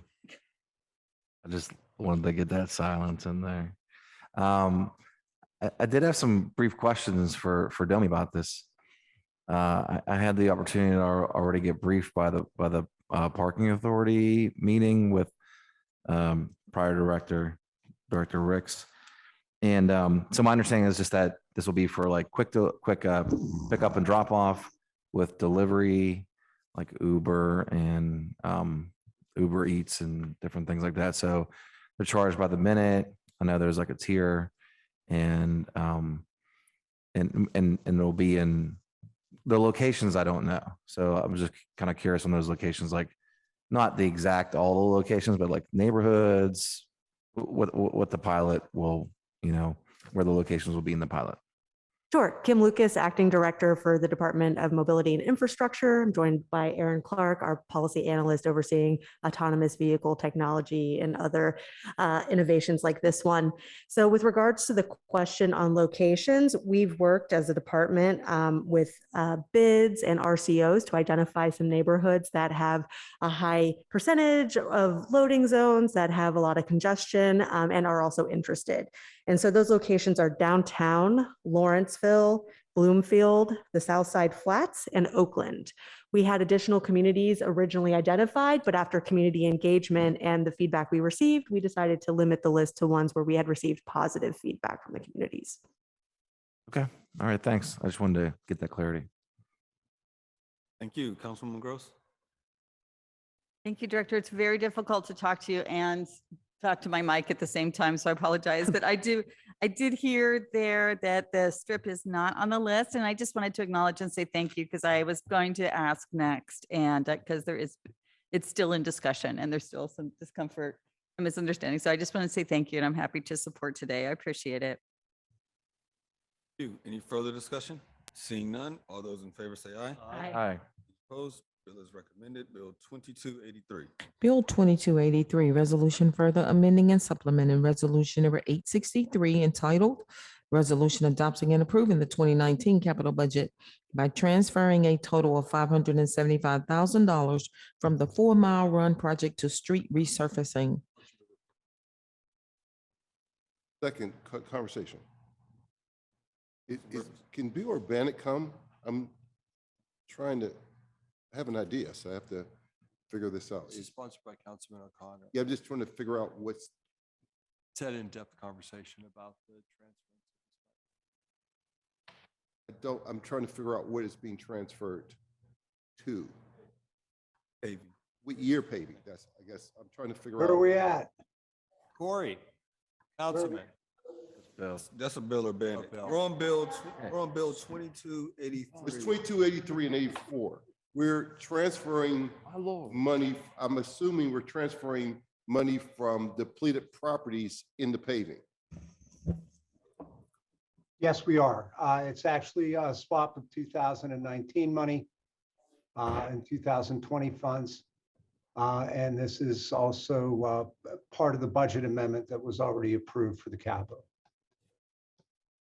So this is just more technical cleanup that we need to do to be able to make the capital budget amendments work. We're taking this money from previous years. and Previous putting it in- year, utilizing it, swapping it out for 2022 paving funds. So is this part of the 500,000 that if I'm doing it from my mind, my memory, there was like 500,000 in PAYGO money for paving. Is that what this is? Yeah, this is not, this, I believe this is actually bond funds. Yes, it's bond funds. This is bond funds. Yes. Okay. And there's no additional spending or any of that. It's sort of a swap out for 2022 funds. Not sure what you mean by that.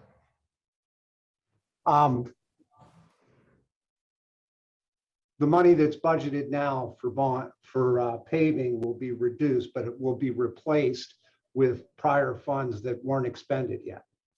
Yes, the prior bond Prior money. bond funds which need to go out the door, yes. Okay, okay, that's just one to, yes, I have yes. I'm doing thinking on the spot. Yes. All right, thanks, Bill. Sure. Thank you. Any further discussion? Seeing none, all those in favor say aye. Aye. Opposed, bill is recommended. Bill 2284. Bill 2284, resolution further amending and supplementing resolution number 647 entitled Resolution Adopting and Approving the 2021 Capital Budget by transferring a total of $250,000 from Sylvain Avenue Bike Ped Connection in Hazelwood Complete Street Improvement to street resurfacing. Motion approved. Second. All those in favor say aye. Aye. Corey Opposed, worked all this out. recommended. No, he That takes us to Land Use and Economic Development, chaired by Councilman Wilson. First in papers, Bill 29, deferred paper, Bill 2094. Bill 2094, ordinance amending the Pittsburgh Code Title 9 zoning Article 5, Chapter 912, accessory uses and structures, Section 921204, accessory use and structure development and operational standards, Chapter 914, parking, loading, and access, Section 91407, alternate access plans, Chapter 925, measurements, Section 92506, setbacks, to update the standards for fences and walls, parking pads, and garages for residential uses with fewer than 5 spaces and other accessory uses for structures and structures. Members care if we read all? 5 and 96 as well. 95 or 2095 ordinance amending the Pittsburgh Code Title 9 zoning Article 5, use regulations, Chapter 911, primary uses, Section 91102, use table in Section 91104, use standards, Chapter 912, accessory uses and structures, Section 91204,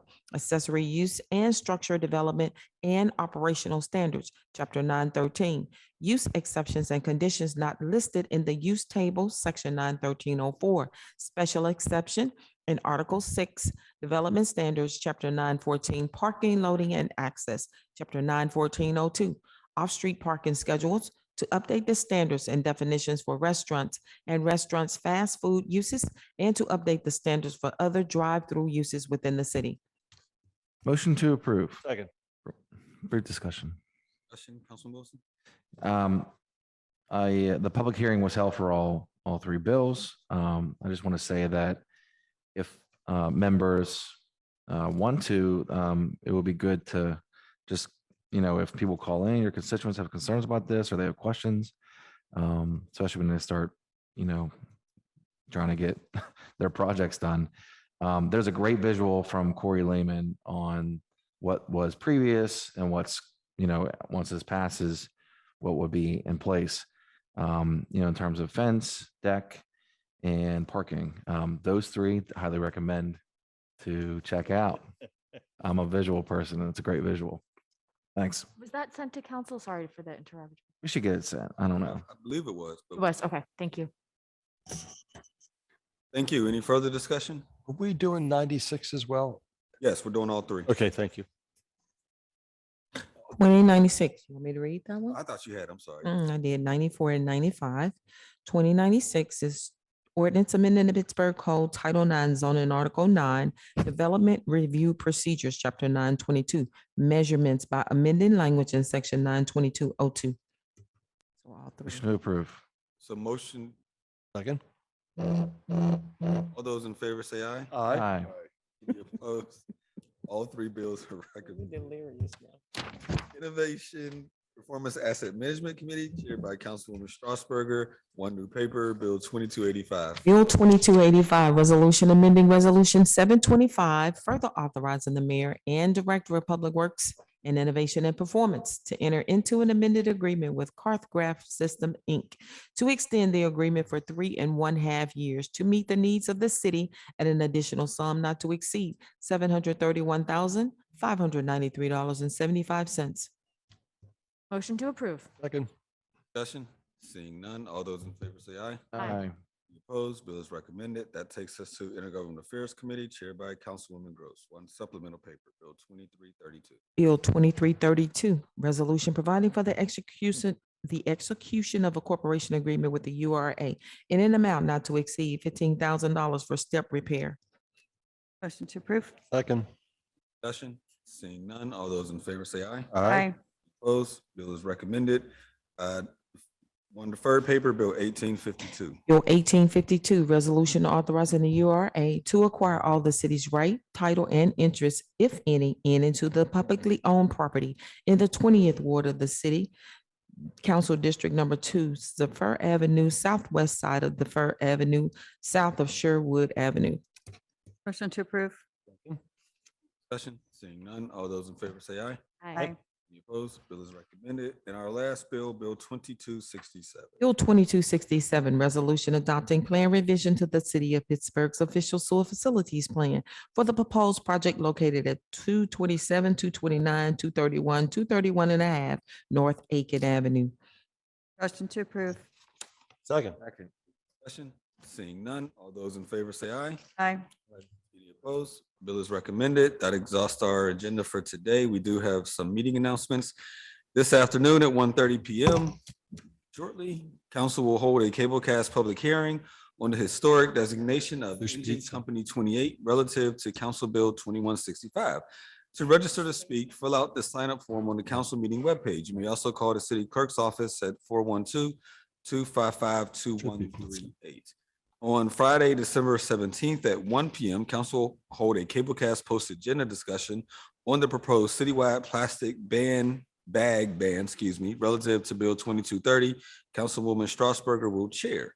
Next week, council will hold both our regular and standing committee meetings on Monday, December 20th at 10 a.m. and then at 1:30 p.m. respectively. Also next week on Wednesday, December 22nd at 1:30 p.m., there is a cablecast public hearing on Bill 1815 as it relates to the Hazelwood Green Specially Planned District. Anything from members? If not, motion to approve the minutes and adjourn the meeting. Moved. Second. Say aye. Aye.